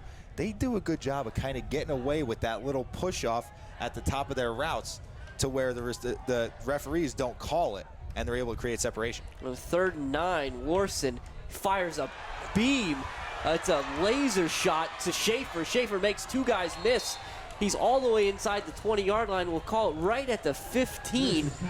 Yeah, so, my goodness, the Red Tornadoes brought the house. Lorson stayed in there just long enough to deliver a strike, and Schaefer did the rest. And, Jim, that's what the Red Tornadoes are doing. They need to pressure Lorson to force him into some bad throws. Every once in a while, you're going to get burned, and that's what happened on that situation there. So a drive that started at their own 9 is now inside the Red Tornado 20, and Lorson's rolling out. He's being pursued from behind. He's going to throw it in the direction of Schaefer again, and it's going to fall incomplete. It looked like that was in Schaefer's hands, too. Good job by the Red Tornado defense at getting a hand on that ball and knocking it out. Coverage for the Red Tornadoes. Incomplete pass brings up a 2nd and 10 for the Bulldogs. We'll see what's going to happen here. Lorson takes a snap. He's got 3 receivers to the right, 1 to the left. We're going to get another whistle. Another official timeout. Wait and see what this is all about. 6:35 left in this one. The Red Tornadoes on top 21-6, but again, for the 3rd or 4th time tonight, the Bulldogs are really driving. Yeah, and they've only gotten points 1 time so far in this game. So they're looking to try and finish a drive, as the Red Tornadoes are looking to continue to kind of hold that advantage and get a stop. So no real explanation there from the officials, but the Red Tornadoes stack that line. Lorson has 3 receivers to the right. Now it's a big blitz, and he's just going to throw it in the direction of Westland, and he's got him, but it's incomplete. A great play at the end by Pupo to get his hand in there. Yeah, very, very well defended by Pupo. Did a good job of just kind of getting his hand in the middle of Westland's chest and being able to, that ball was delivered on target from Lorson, but Pupo did a really good job of defending that. Same look for the Bulldogs, and Lorson now he's rolling out to his right. He throws it, and it's right through Chapman's hands. He had the interception, and to be honest with you, he might have been seeing the 6 points the other way. Yeah, Chapman looks like he's shaking his head a little bit on that one, but very well defended. Was able to get in there in between the ball and the receiver. Not able to hang on to it, but was able to cause the incompletion to force 4th down. And as we've seen a couple times tonight, Dan, because this offense moves so quickly, just like that, it's 4th down. Yep. 4th and 10 for the Bulldogs. Big play here. Lorson under pressure. He evades the rush, but he's got to throw it, and he does. He's got Hess, and Hess is in for a touchdown. But there's a flag so we'll behind wait the play. and see what the flag is, but as it stands now, it looks like I saw the sign. We won't even talk about the score. That's going to be an ineligible receiver downfield. Yeah. So that's a tough one. Yeah, that is a tough one for the Bulldogs. That is going to negate the touchdown, but we will see where it happened and how they decide to play it, because that should bring it back to 4th down and long again. Oh, absolutely. And that's a tough one if you're a Bulldog fan, especially because Lorson has done such a good job this season of running that lineman just lost track of the play. He thought Lorson was going to go and tried to get downfield and offer a little help. Yeah, and that happens a lot when quarterbacks are apt at extending the play.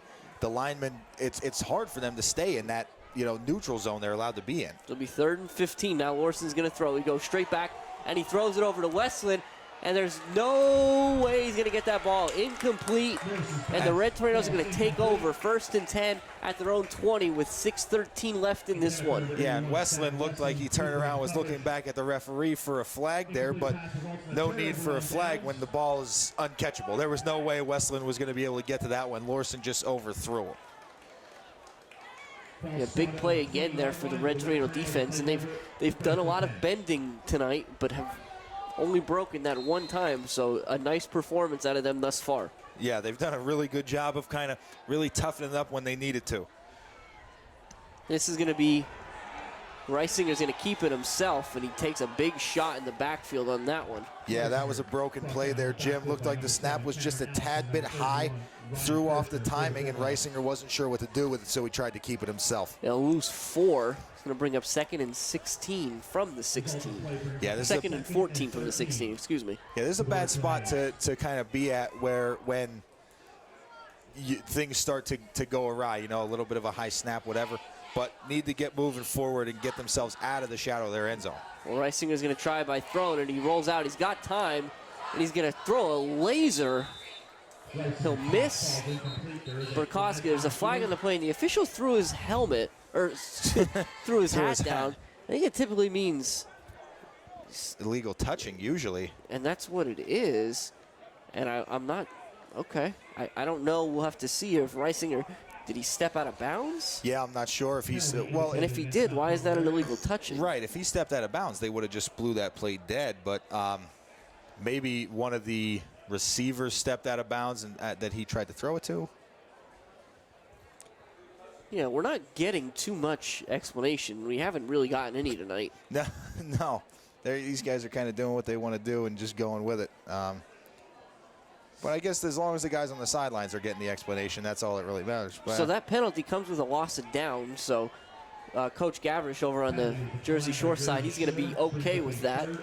We'll just take the loss of down. Yeah, it seems like just the loss of down. Yeah, just the loss of down. So they'll decline the penalty. Reisinger's going to hand it to Widener, and Widener's got some space. He's got to get by one guy, and he does. He's up the sidelines. He got the first down and more to the 42-yard line. That really feels like the first time all season we've seen Widener in space. Huge play by Widener there on a tough 3rd and long, as I said, with the Red Tornadoes in the shadow of their own end zone. He's able to get out, get inside, and then get out to that sideline, make one guy miss, and get off to the races there with a big gain.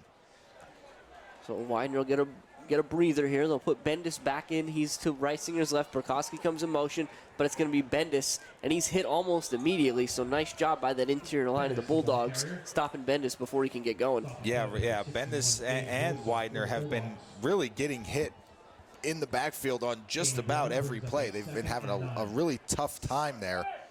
And it looks like the Jersey Shore defensive line trying to bring in a little bit of the size in there.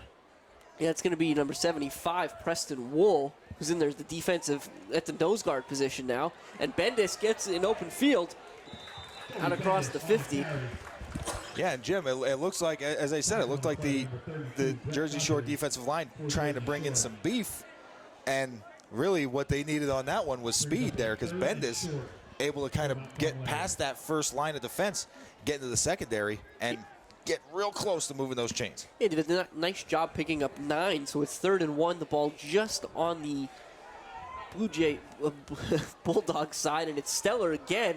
And Stellar's going to put his head down and pick up the first down. So nice hard run there by the backup quarterback turned Wildcat aficionado. Yeah, Stellar has no problem being in there, being the guy to go in there and take a beating either. He's not one of those guys that's going to step out of bounds if he's running down the sideline. He's going to put his shoulder down and put a hit on somebody.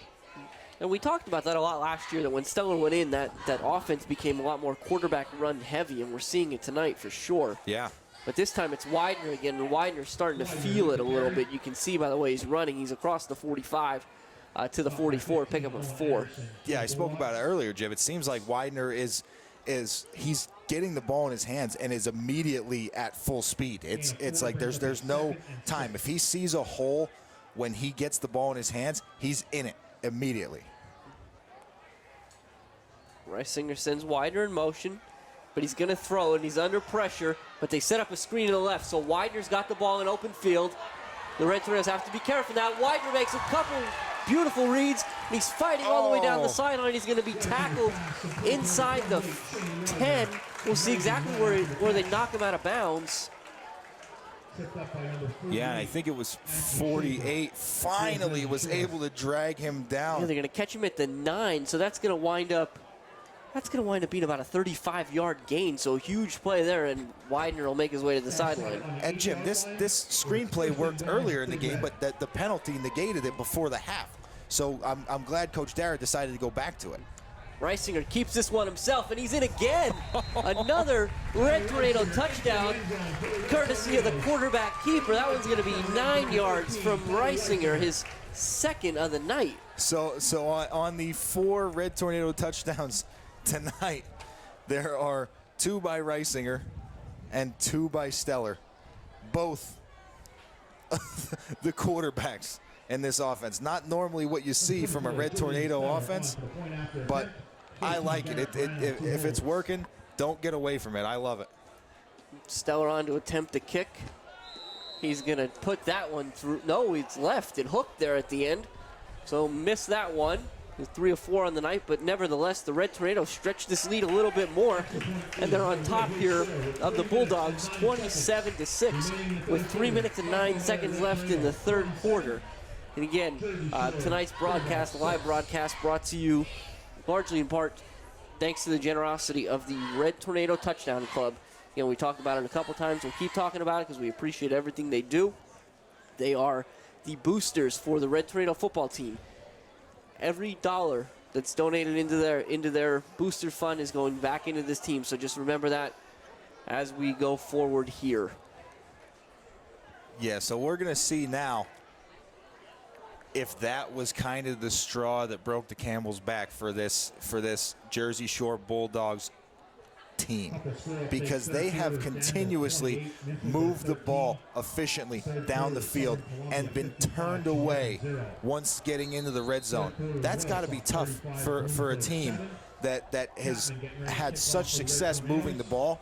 So you gotta feel like their spirit is kind of taken away from them a little bit. Chapman to kick off. This is a low liner in the direction of Ellison. Cam Allison, he takes it at about the 14-yard line, and he makes a couple nice moves, and now he's in the open field. He's got to deal with a couple red jerseys. He's not going to be able to get anywhere. Burkowski's going to finish him off at the 45. Burkowski looks like he had one thing on his mind, yeah, and that was to deliver a hit, which he did. Yeah, Burkowski, that's why they leave them back there. Burkowski's one of the fastest guys on the team, and he's the safety valve on the kickoff team, so did a good job of doing exactly what he's put there to do and prevent that kickoff return for a touchdown, and he did do it in true Coal Region football fashion by putting a big hit on. That's a big return by Allison. It'll start 1st and 10 at the 44-yard line of the Red Tornado, so they'll start in Red Tornado territory. And Lorson is up in the gun. They're going to run that speed option to Sechrist, and he has nowhere to go. There's too many red jerseys there. They're waiting for that play. He'll lose 2 yards. And there's a lot of red jerseys there. All 3 of the Red Tornado linebackers and Mike Mikowski coming off the defensive line getting there to be in on that tackle. He'll check that. Somehow he didn't lose any yards there, so we got a nice spot. It'll be 2nd and 10. Lorson sends Anderson in motion across the formation. He's going to roll out to his right and throw it in the middle of the field to Schaefer again. Schaefer also having a big night. He'll pick up a first down to the Red Tornado 29-yard line. And I'd say that it looks like there's a Red Tornado down in the backfield. It's like number 21, Reed Witkowski. And Jim, I think as we get Reed Witkowski checked on here, I think that Lorson has been doing a really good job of noticing what the Red Tornado defense is doing. When they go 4 wide, they are not just, there's a linebacker going out in coverage, and then there's normally a linebacker coming on in the pass rush. So there's only one linebacker over the middle of the field, and he's been able to find that tight end kind of wide open over the middle multiple times throughout this game. Yeah, it's interesting because what we've seen is it's almost, if you look at a textbook as to how to play quarterback, it's really not what Larson's doing tonight. No. He's improvising. He's doing a terrific job, and it's by design. He's doing exactly what he intends to do, as we see Wikoski get up and jog off the field, so he's going to be just fine. But Larson, he's rolling to the right. The whole pocket is moving to the right, and then he's putting his foot in the ground, and he's finding that tight end or that receiver, whomever it is, in the kind of the soft spot of the zone there in the middle of the field. Yeah, and he is doing a good job of it, but it is, as you said, kind of unconventional. Larson, but this time he's going to hand it off to Malicki, who's not going to pick up too much. He'll get maybe back. No, he's going to lose a yard. He'll be 2nd and 11, and that was Seacrest, not Malicki. We haven't seen Malicki a lot lately. No, I'm not sure if Malicki maybe got banged up in that first half, but you're right. We haven't seen much of him. Larson, he's going to take a snap, and he rolls to the right. Now this one, he's just going to throw it in the direction of Hess. That's Caden Hess again. It's incomplete. Great coverage out there by Belichick. Very good coverage there by Belichick, but Caden Hess almost was able to pull off the circus catch, as that throw was somewhat underthrown. Belichick in perfect coverage, but Hess almost able to kind of get behind Belichick and pull that in. 3rd and 11, 1:49 left. The Bulldogs trail the Red Tornadoes 27-6. Larson takes the snap, and he's under all kinds of pressure. He steps up in the pocket, and he throws again in the direction of Hess, and it's incomplete. So yet again, the drive starts with a lot of promise, and the Bulldogs find themselves facing a 4th and long. And normally the speed of this offense and the pace of play wears down the defense. It seems like throughout this game, it's almost wearing down the Bulldog offense, the pace of play. They're getting so quickly to 4th down, and then they're not able to convert. So 4 wide for Larson. He takes a snap. Now he's under pressure. Wills runs him out of the pocket, and he throws it incomplete. Looked like he had a receiver there. We'll see, that was Schaefer again. It was a little short. So once again, the Red Tornadoes will take over on downs. Yeah, that was as you said, a good job by Larson to kind of improvise, get out of the pocket, keep his eyes downfield, and find a soft spot where there was going to be somebody open, but just a little bit low, and he wasn't able to pull it in. 1st and 10, Red Tornadoes on the 30-yard line. 27-6 in their favor. Reisinger's going to throw. He's got Chapman wide open, and Chapman makes one guy miss. He's going to keep fighting with the stiff arm. He's out across the 40-yard line, slung out of bounds at the 46-yard line. That's going to be a pickup of 16. Yeah, Chapman does a really good job there. That's a well-designed play. They ran that a lot last year to Chapman from Reisinger. That kind of Reisinger does a short rollout to his right side, and Chapman comes back across the middle. And normally with the flow of play, everybody's going with Reisinger, and then Chapman usually is able to get open, as he did on that play. Reisinger's going to hand this one to Widener, and Widener just keeps his legs pumping. He's into Bulldog territory down to the 47-yard line, but Dan, it looks like he's just exploding at this point when he gets that football. Yeah, well, that's what I said earlier, Jim. He's the ball's touching his hands, and he's at full speed and full strength. His legs are pumping. He's keeping those shoulders nice and low, so that he's able to deliver a blow when he does get to contact. This time they're going to snap to the up man. That's Daukus again. Daukus is going to work hard. He'll get right to the 1st down marker. We'll see where they spot him. And again, Jim, even though these Red Tornadoes continue to, they're not moving the ball in humongous chunks, the offensive line has been getting a big push at the initial, as the ball is snapped. They're getting a running the Red Tornado running backs have been able to get it at least 1 or 2 yards on every play. This time on 3rd and short, Reisinger's going to throw it. He rolls out to his right. He throws it in the direction of Burkowski. He's got it. Burkowski does a nice job putting his foot in the ground. He runs through an arm tackle, and he keeps moving. He's all the way down to the 15-yard line, so that's going to be a 30-yard pickup on 3rd and 1. Yeah, that was a real nice job by Burkowski of putting his foot in the ground there and making that one guy miss. Now we're going to get a flag on the play here. That's a very late flag. Based on the Red Tornado reaction, it looks like it might be against the Blue Jays, or the Bulldogs. It is. It's going to be a delay of game So I'm not sure if there was some monkey business with the football, if they weren't letting Burkowski get up, whatever it was. Yeah, sometimes that's what happens. If there's a guy on the ground, they lay on top of him or something along those lines. But we'll see. So that's going to be a 5-yard penalty. It'll be 1st and goal now for the Red Tornadoes. We'll have to find out where that one came from on the replay. Reisinger, he's going to hand it to Widener, and Widener's trying to get to the outside. He delivers a vicious blow at the 8, and his momentum carries him forward to about the 5-yard line. The clock will stop. The clock will continue to move. They're saying he was not out of bounds. And with that, we're going to find the end of the 3rd quarter here again. And tonight's broadcast, being brought to you by the Red Tornado Touchdown Club, has shown us the Red Tornadoes on top of the Jersey Shore Bulldogs, 27-6. We'll be back in a minute with the 4th quarter. Jim, I think that Guthrie and Sechrist are going to wake up tomorrow morning and remember that hit from Shane Widener from that play. He had both of those guys kind of shaking the cobwebs off at the end of that run there. And we talk about this all the time. Widener, not a huge kid. He's not like a fullback type of runner, but he's just a tough, gritty kid that he loves to put his shoulder down. He loves to stick it in there and really hit guys. Yeah, and like we said, it's been fun to watch, especially tonight, because he just seems like he's one, just every time he gets the ball, this is going to be the one where he takes it 60 yards. Yeah. We had a couple longer ones, the 40-yard run a couple drives ago. So he's picking up his yardage. He's doing everything he can for the team, but you just can't help but feel like, just that next one is going to be the big one. Yeah, and every time I see him break a tackle and get into space, I think that's going to be the one. But give credit to this Bulldog defense for bending and not breaking.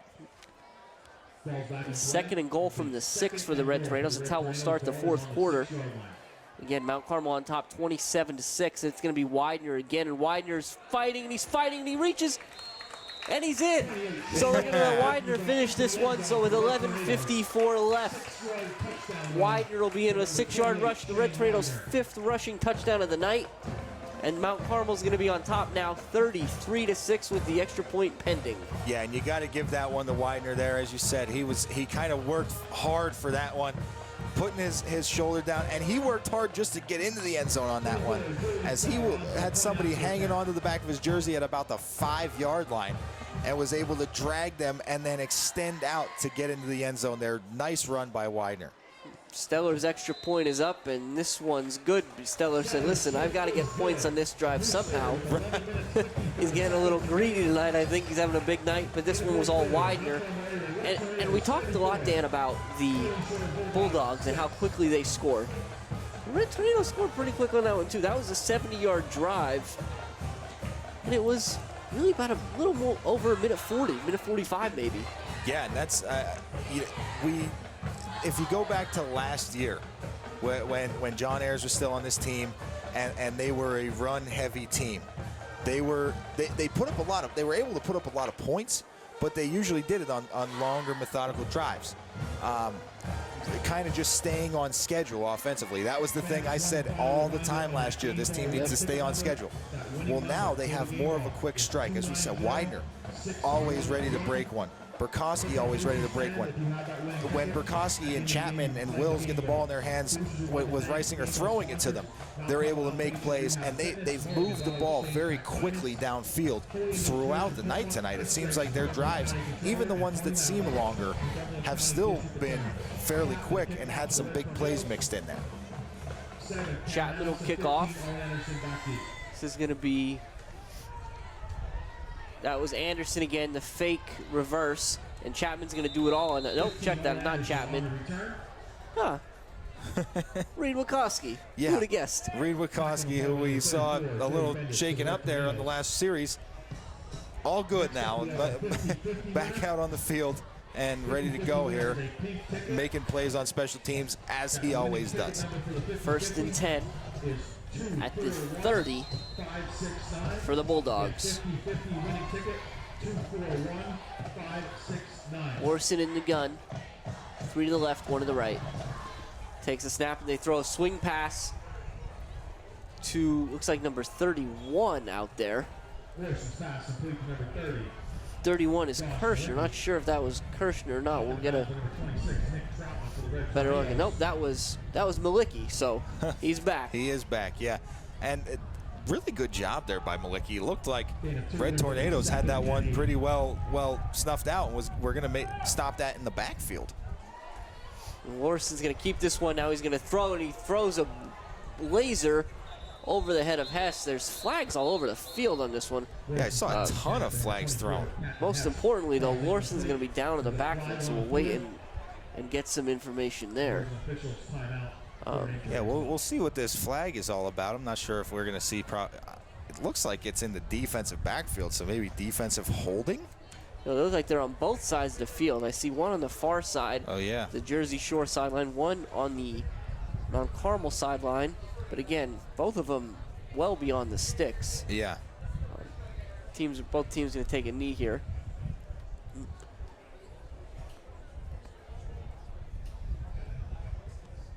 See the flag. Again, wait for a signal.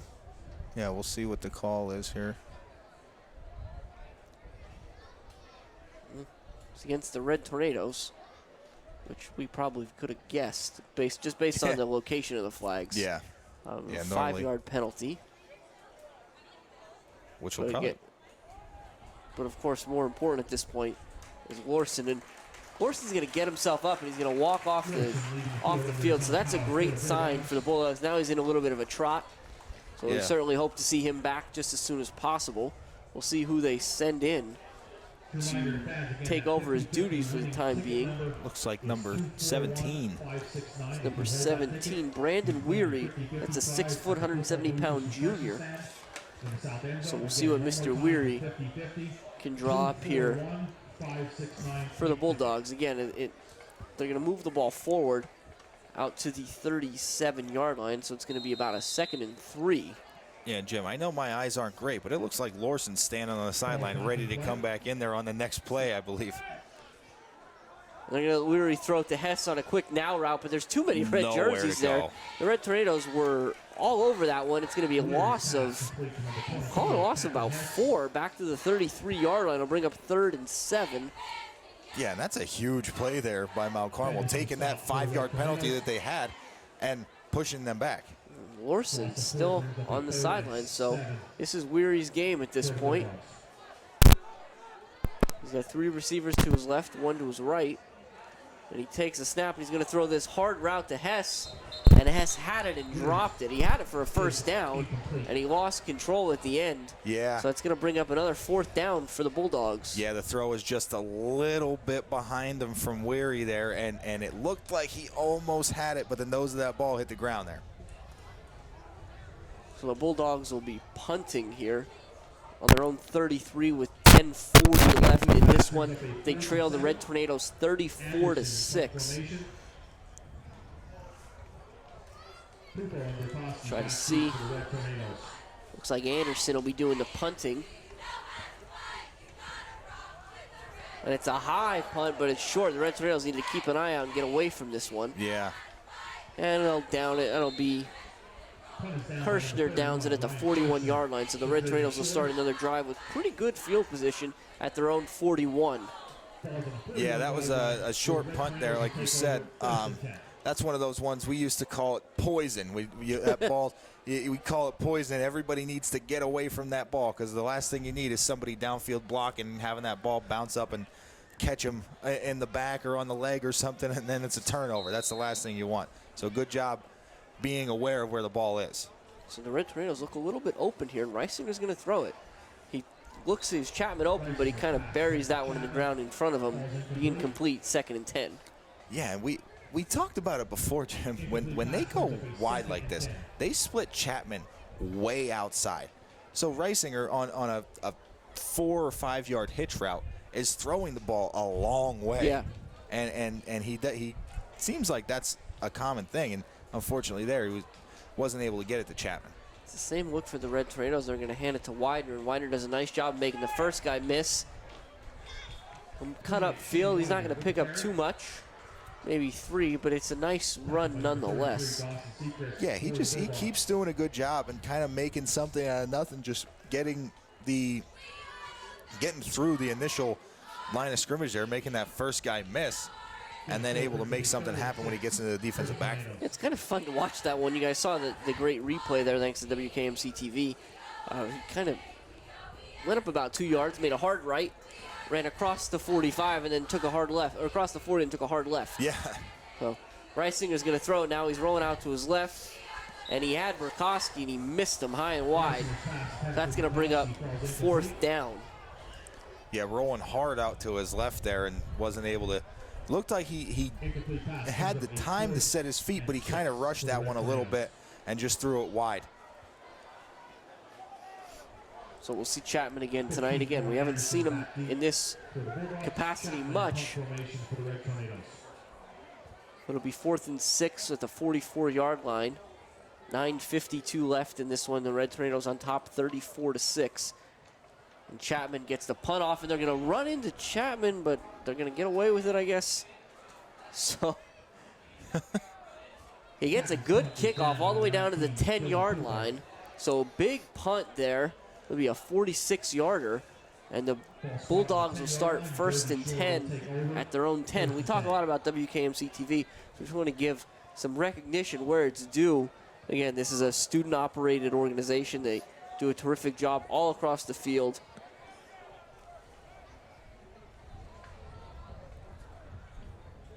So we got the cameras. We have Jake Evans, Sammy Zatney, Zoe Psycho, and Jade Whitmer. In graphics, you can thank Orville Fesniak. Master controller is Corin Innes. Recording is Jordan Ballard. Photography is Jaylee Gonzalez and Aaron Bossler. The production assistant is Krista Kimsel.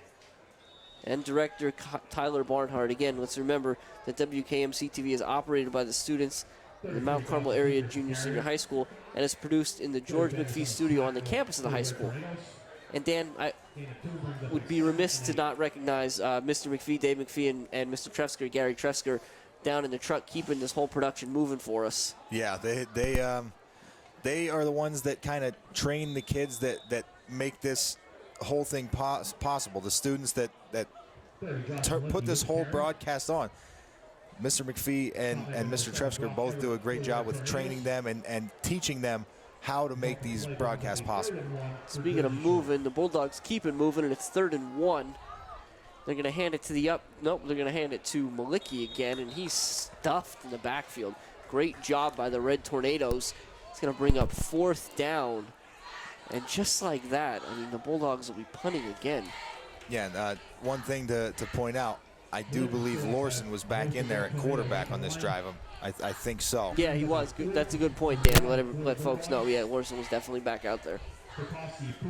Anderson on the punt again. And 8.5 left in this one. They're going to get a flag. And that's going to give them a 1st down. Going to be against the Red Tornadoes. So they go with a hard count on the punt. And again, on 4th and short, at 5 yards is going to be more than enough. It'll take the ball out to the 25-yard line for another 1st and 10 for the Bulldogs. Yeah, and that's one of those situations, Jim. You have the Bulldog punter kind of punting out of the shadow of his own end zone. You want to get in there and put some pressure on and maybe get in there to block it like Daukus did twice last week, which, by the way, that put him in, we talked about it last night at Supper Club, that put him in some very good company. That's only I believe it was the 3rd or maybe the 4th time that's ever happened. One player had two punt blocks in the same game. So congratulations to Damon on that.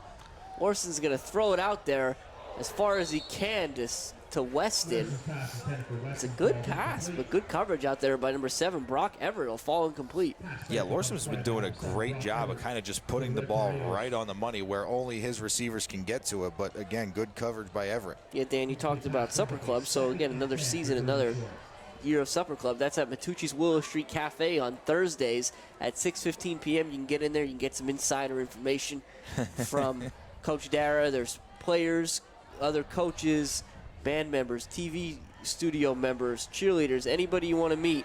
And Malicki's in the open field, and Malicki's got he's got some distance. He's got to beat Everett. Everett's giving everything he's got, but Malicki's going to score. That's going to be a 76-yard touchdown run for the Bulldogs. And Dan, that's going to skew some stats. Yeah, it definitely is, Jim. Up to that point, the Red Tornado run defense has been very stout, and all it took was Malicki to find one cutback lane one time and catch one guy out of position, and as you said, just skew the stats there big time. It looks like they're going to go for 2 here, Jim. Go for 2. Again, we're called out. See what Lorson draws up. He's going to roll out to his right and throw, and he's looking. And it's incomplete. He was looking for Guthrie, but no such luck. So that'll stay with 7:49 left. The Red Tornadoes on top, 34-12. Jim, let's see the Red Tornado offense come out here and put together another long drive. Really control the clock. Try to march off a lot of time on that clock, get a lot of time to tick off there, and maybe put another score on the board to secure this victory. Yeah, and I think what you have to remember with that one, Dan, is, again, it's 34-12 with 7:50 left. The Red Tornadoes have a somewhat of a comfortable lead. Never too comfortable, but certainly if the Red Tornadoes come away with a victory tonight, sometimes all is forgiven and you can kind of let it go. Yeah. But let's not forget that Malicki had that opportunity because on 4th and 1, the Red Tornadoes jumped off sides. Yeah. So if the Red Tornadoes would have forced them into the punt, this game probably still stands at 34-6 or possibly 41-6 at that point. Right. Speaking of, Cam Allison's going to kick it off, and we'll see if this one stays in bounds. It does not. It's going to go out of bounds. The Red Tornado on that side. Widener, I think. Wasn't entirely. Got himself caught in a weird spot there where the ball looked like it was dying. Yeah. And he had to make a quick decision as to whether it was going to die in bounds or out of bounds. Okay, there's the flag. All right, yeah, that was interesting. So what's going to happen now?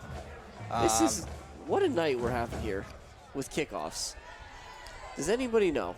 I think we're probably going to see another re-kick.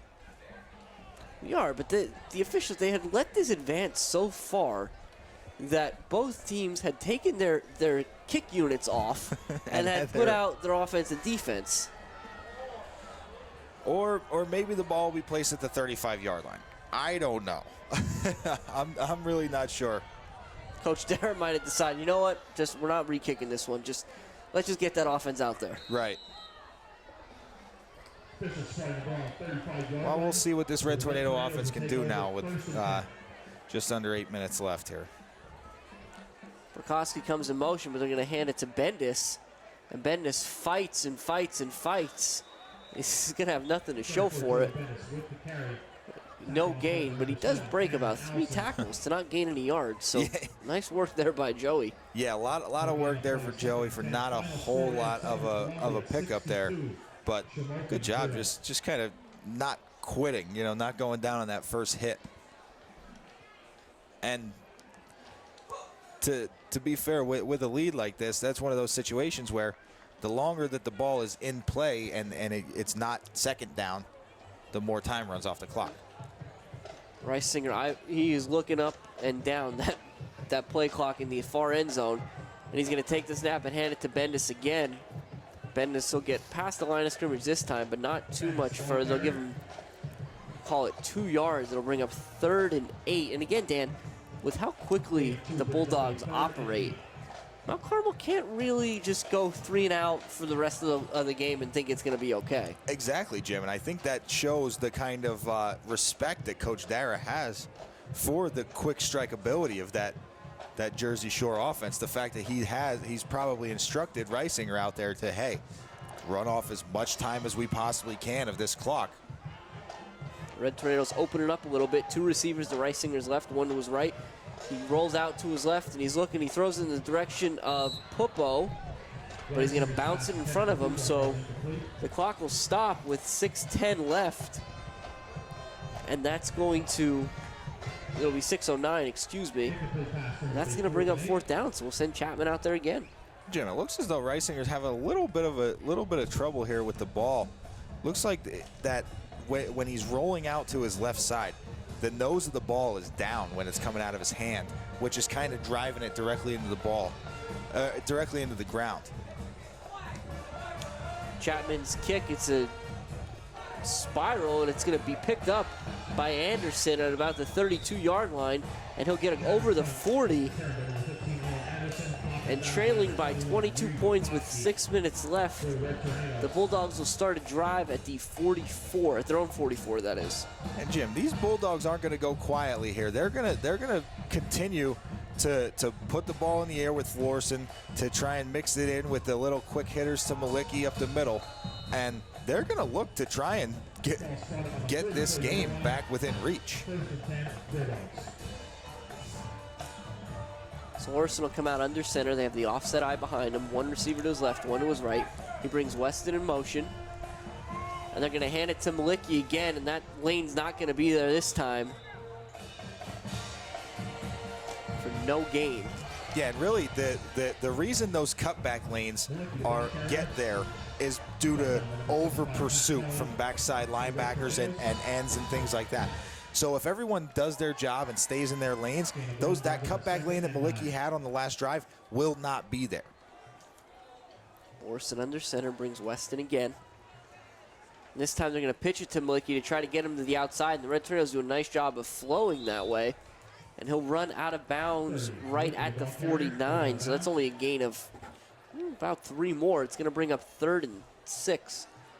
Jim, we continue to talk about it. The pace that these Bulldogs play at, it's already 3rd down, and it seems like maybe 12 seconds have tipped off the clock.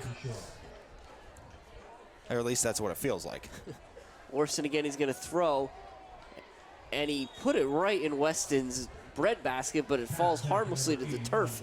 He had the 1st down yardage, but couldn't come up with a catch, so it's going to be 4th and 6. Yeah, and those quick hitters there, that timing routes, Lorson does a good job of getting that ball and putting it on the money, but it seemed like Weston almost didn't have enough time to get himself turned around and find the ball. He just kind of turned around and it hit him in the chest. So here we go, 4th down. Orson's going to throw it, and they're just going to run the same route, and it's there again, and Weston hangs on to that one. So, Dan, you talked about this earlier. Those Red Tornadoes defensive backs really playing almost it's a soft cushion to prevent giving up the big play. And even if they were playing tight on a play like that, the receivers taught to come off the ball super hard and then create a little separation, which Weston's been doing a good job of doing. Lorson's going to fling it in the direction of Weston, and Weston, all right, we've got a lot going on here. So number one, Weston, he caught the ball, but doesn't appear to have been in bounds. Yeah, there's also a flag on the play. So hold on. We didn't get a call from the official if that was complete or incomplete yet. He seemed that he was pretty excited about calling this flag. Yeah, which again, if he's going to call what I think he's going to call, not a huge fan of the penalty call there, because it looked like really good, really well defended by Pupo. That's going to be a pass interference penalty on the Red Tornadoes. So, but what's interesting about that one is I'm confused. I guess I'm just confused overall here. I guess it's just going to be declined and it's going to be a 1st down. So whatever. But I thought there was a question as to whether or not Weston would be able to come down with that ball in bounds. Yeah, it was close. And Lorson's going to throw it out in the direction of Weston again, and it's just high and tight. Good coverage by Everett. It'll fall incomplete. Very nice job by Everett there. Jim, this is just something that I would like to see, and it's not something that we will see. But I'd like to see Coach Dara take a little bit more of those experienced corners, or guys like Widener and Burkowski. Throw them at the corner spot and let them jump those routes, because nice little run here. Yeah, it's a draw play. Lorson tried, and Widener decided that he was going to end that play real quick and stopped him after he crosses the 25. So we're going to get an official's timeout, though, as the Red Tornadoes down. And it looks like that might actually be Widener.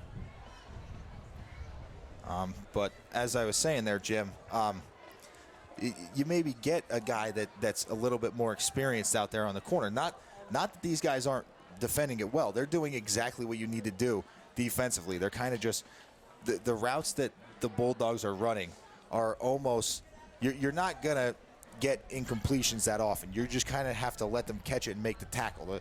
They're quick cut routes, turnaround hitches, quick outs, things like that. They're very difficult to defend. So what the Red Tornadoes need to do is get super aggressive and say, okay, he continues to just, it's a timing route. He's taking 2 steps and throwing it to where he thinks the receiver's going to be. So you either need to jack them off the line of scrimmage and throw off the timing, or you need to undercut it and try and make the big play and get the pick. And we'll see. Certainly need a big play for the Red Tornadoes here, which sounds funny considering they're up 22, but it has that feel that they need to do something. Yeah, Friday the 13th, anything could happen. Orson's going to roll out, and he's looking for Secrets. He's going to throw it over his head, which will bring up 4th down. So with 4:52 left, again, the Red Tornadoes on top 34-12. The Bulldogs driving as they have been seemingly all night. But it seems like all night, Dan, every time we turn around, we're in the same position where the Bulldogs are inside the Red Tornado 30, we'll say. Yeah. But facing a 4th and long. Yeah, and the Red Tornadoes have their back against the wall, but have been able to come out on the good side of things. Orson's going to throw a rocket. Well, hold on.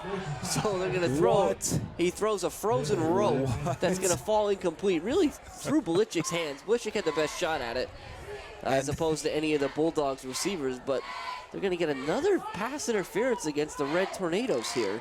And it looked like the receiver fell down on the play.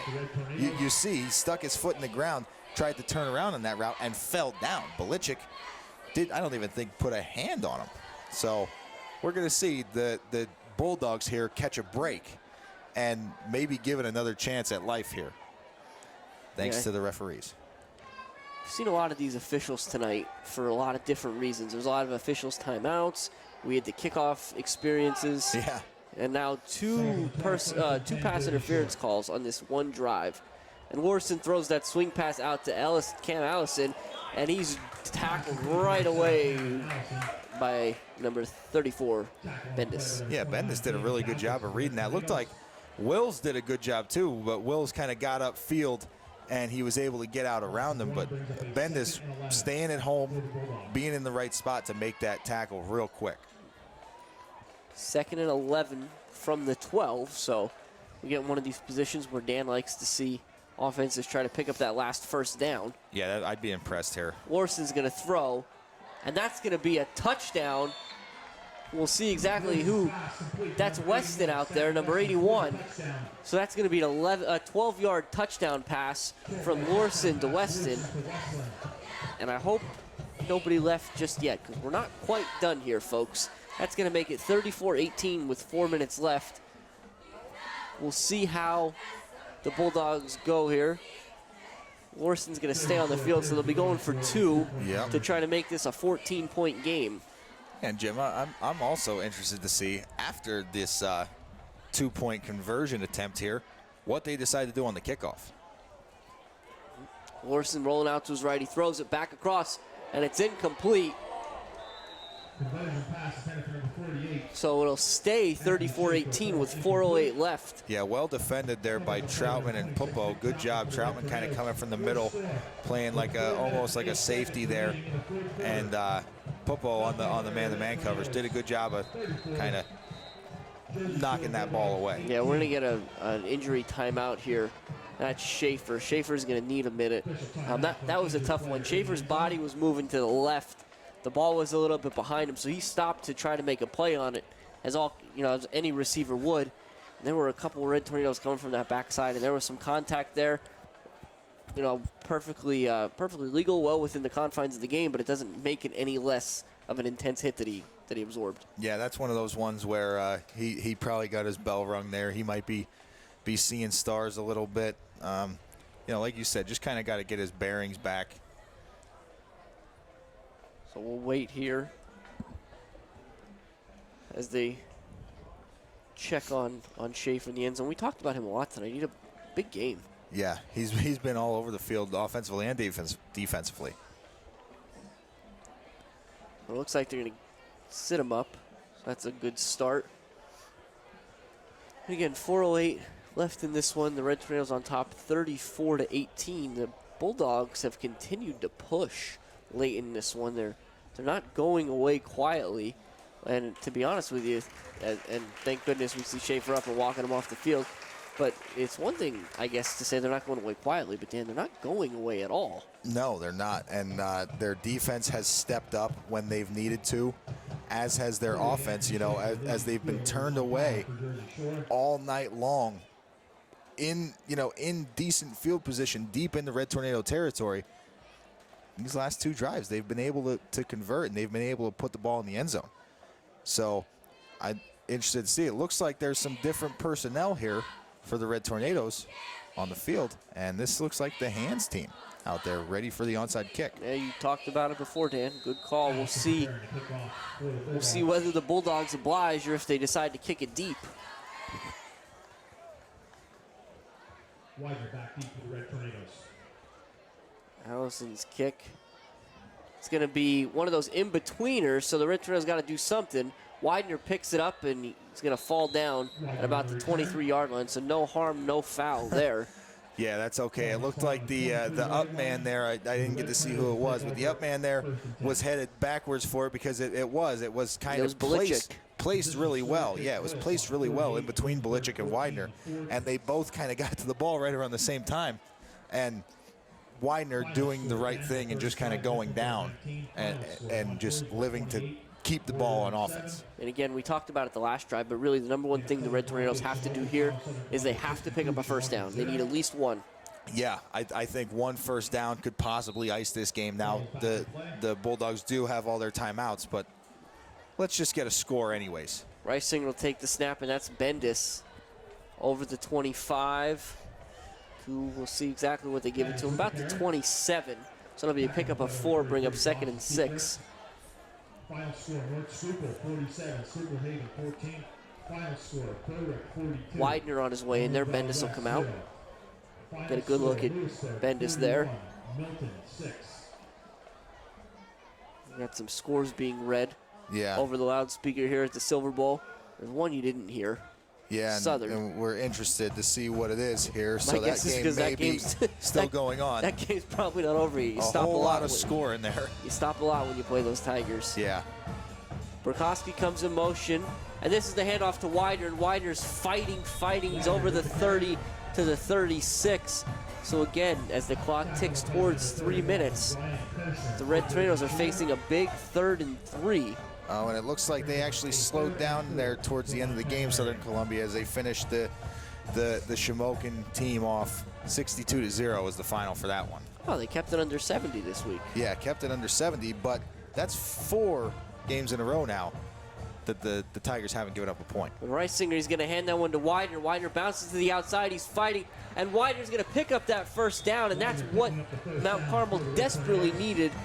And they got it from their senior workhorse. And Jim, that senior workhorse and the senior savvy gets the first down close to the sideline there, but is smart enough to go down in bounds. So the clock will stop to reset the chains, but it will not stay stopped because of him going out of bounds. And it's already ticking forward, 2:31 and counting. And again, now Mount Carmel's got the luxury of those end zone play clocks where Reisinger will keep his eye on those and won't snap the ball until he absolutely has to.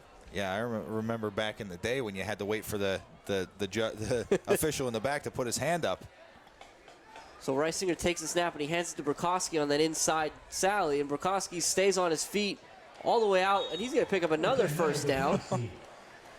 Unless they mark him the length of the ball short, which is, of course, what they'll do, because I said first down, so they'll get him. It'll be 2nd and 1, and we're under 2 minutes here at the Silver Bowl. Yeah, now it seems as though that this kind of a game of attrition there. The Red Tornadoes just starting to wear those Bulldogs down on defense. Reisinger gets the call. He heads back out. Again, no sense of urgency, nor should there be. 10 seconds on the play clock. It doesn't seem as though the Bulldogs coaching staff wants to use their timeouts either. Reisinger takes a snap. They'll hand it to Widener again. Widener on the carry. Widener's got 2 jobs on that one. Number 1 is hang on to the football. Number 2 is get down in bounds. He does both. Yep. They'll bring up 3rd and about 6 inches with 1:10 left. For the Red Tornadoes. And this will get us down under a minute before they get this play off. So even if it does get to a 4th down situation, I'm not even sure if the Red Tornadoes are going to have to give the ball back to the Bulldogs if it does come to 4th down. Well, the play clock just now at 15, so it's going to be under 40 seconds by the time they snap this one. And they do. Reisinger's going to hand it to Widener, and Widener will pick up the 1st down. And they won't have to worry about a punt. Nope, so you see, you get a good look at the end zone here. They'll have to stop the play clock, they'll stop the game clock, and that'll force one more snap. Yep, one more play for the Red Tornadoes. So the clock starts running again, but again, there's about a 4-second difference between the play clock and the game clock. So we'll see how they opt to do it again. We haven't seen it yet this year just because of the nature of these games, Dan, but the Red Tornadoes are going to take it. They'll take their knee out of the shotgun. Yep. Again, that's just what everybody's more comfortable with, and that's exactly what will happen. So that'll do it here for us at the Silver Bowl as the Red Tornadoes are again victorious for the 2nd week in a row at home, defeating the Jersey Shore Bulldogs 34-18. And Dan, they did so running the football this week. Yeah, Jim, they did a really good job on the ground this week. And that's something that Coach Dara really wanted to do. He said this, last year this team was a run-first offense. This year he wants them to be more balanced. But the first 2 weeks they had a lot of trouble getting going, running the ball. Last week, a little bit more success, and this week, even more success. So that offensive line and those running backs starting to get in sync. And seeing a lot of production from the quarterback position running the ball, which is something that we weren't really expecting. Yeah, I was expecting tonight, when just think about what happened last week and what we've seen throughout the season. I was expecting production from the quarterback. Of course, Reisinger, I think he was 10 of 15 for 200 yards last week, so I was expecting some production, but not on the ground. Right, exactly. And I love the way that Coach Dara has worked Julian Stellar into that offense. Like he's in a great position at that wildcat quarterback spot. So that's basically when you want to have an extra blocker in the backfield and not get Tommy pounded, you put in the workhorse there. Stellar can take the pounding and doesn't have any issue with it. He's usually the one putting the hits on other people. Yeah, it was an interesting game tonight. I mean, we should have known. There's a lot of stuff going on tonight. It's Friday the 13th. I think I'm looking now. Is it a full moon tonight or tomorrow night? I believe it's supposed to be a full moon tonight. So we've got that going on. We saw the kickoff penalties. We saw Reisinger with the 56-yard touchdown run. Right. I mean, it was an interesting game, and it stayed interesting till the end. I mean, again, the Red Tornadoes go off sides on that 4th down play in the 4th quarter. Yep. That gets Malicki loose. He picks up 76, which, like we talked about, is going to kind of skew just how effective that Red Tornado defense was, that Red Tornado rush defense. Right. So Malicki goes for 76 there, and then all of a sudden the Bulldogs had some life. Yeah, and it seemed like that kind of it did. It gave them a big spark there, and honestly got me nervous a little bit there. It seemed like there was a lot of time left on the clock and a lot of momentum shifting towards the Bulldogs. But give credit to that Red Tornado defense kind of toughening up when they had to at the end there, not giving up that last score, getting the ball back, and giving that offense the opportunity to just kind of run it out. Well, yeah. they gave up that last score, but did what they had to do, recover the onside kick. That's my mistake. And I think we'll see. Looks like Jose's drafting something up for us, so maybe we'll get some stats here before we get out of here. But yeah, we'll get some. I think from a Mount Carmel standpoint, I mean, I think you got to look probably at Reisinger as your player of the game tonight. Yeah. We gave it to him last week. I think we give it to him again this week. Just it's a lot. The production is there again, as it always is, but it's a lot more than that. It's being out there late in the game when things are starting to feel a little different, and just that calm presence that you can only get out of a long-term starter. Agreed. Yeah. And I think probably on the Bulldogs side, while Malicki had the long run, he was absent for most of that third quarter and a little bit of the fourth. And while we'll see what the numbers are here, I think it's Lawson. I mean, he was the real deal. Yeah. I think you have to give it to Lawson there. He really was the leader of that offense. You saw how he only was out for 2 plays, but that offense kind of stalled on those 2 plays where he was off the field, and he opened up the running game for Malicki with his downfield passing. So I did get the stats here from Jose, so we can kind of slide right into those. Yeah, let's hear them. So rushing, Mount Carmel rushed the ball 54 times tonight for 291 yards. So really, really got things going. And Widener had 21 of those carries for 134. So as we talked about, that senior workhorse did a great job getting himself going this year. This team's better when he's effective. Absolutely, they are. Also, we had Reisinger, 7 of 16 for 144 yards. So 435 total yards of offense tonight from the Red Tornadoes and 20 first downs. Go over to the Jersey Shore side. 28 rushes for 134 yards. And as you said, you take away that, 73-yarder? 76. 76-yard run. So what do we got? So 134. You take away that 76-yard run. Right, that's about 27 for 68. Yeah, so that's a big difference with that long run from Malicki. But I think Coach Dyer is going to be 58. I think Coach Dyer is going to be fairly pleased with his run defense this week. Passing-wise for Lawson and Weary with I think he had 2 pass attempts there as well. 17 of 36, 260 yards passing. So that brings them to a total of 394 yards. So yardage-wise, the Bulldogs almost put up 400 yards of total offense, majority through the air, and the Red Tornadoes put up over 400 yards of total offense, the majority on the ground. So 2 kind of different teams. Scoreboard shows a different tale than the yardage. You would think this game was much closer, and it felt much closer. It did, and I think it goes back to what we had talked about pretty much all night, that the Bulldogs were seemingly always knocking on the door. Right. They had these drives that would end in turnovers, whether it's the fumble that bounced literally right into Will's stomach, the couple turnover on downs there inside the 30 or the 25-yard line. So it did feel like the Bulldogs were always just one more play away from making this a game, and they just never quite got there. But we'll see. So next week, both of these teams are they're not both on the road. The Red Tornadoes will be on the road at North Schuylkill for what's always a challenging contest. North Schuylkill was a big winner tonight. Yep. I think 47-14 is what I heard over Schuylkill Haven. Yep. While Jersey Shore is at home against Shikellamy. Okay. So that's what's going on for both of those squads. Jim, I didn't get a chance to talk about it throughout the game, but we talked a lot throughout this week throughout this game about some big hits on both sides of the ball.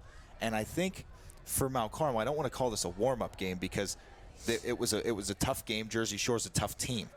But physically, I think it was a good warm-up for the North Schuylkill game. I always say that Jersey Shore, outside of Shamokin, Southern, and North Schuylkill, and Mount Carmel, is one of the most physical teams that I think plays around the area.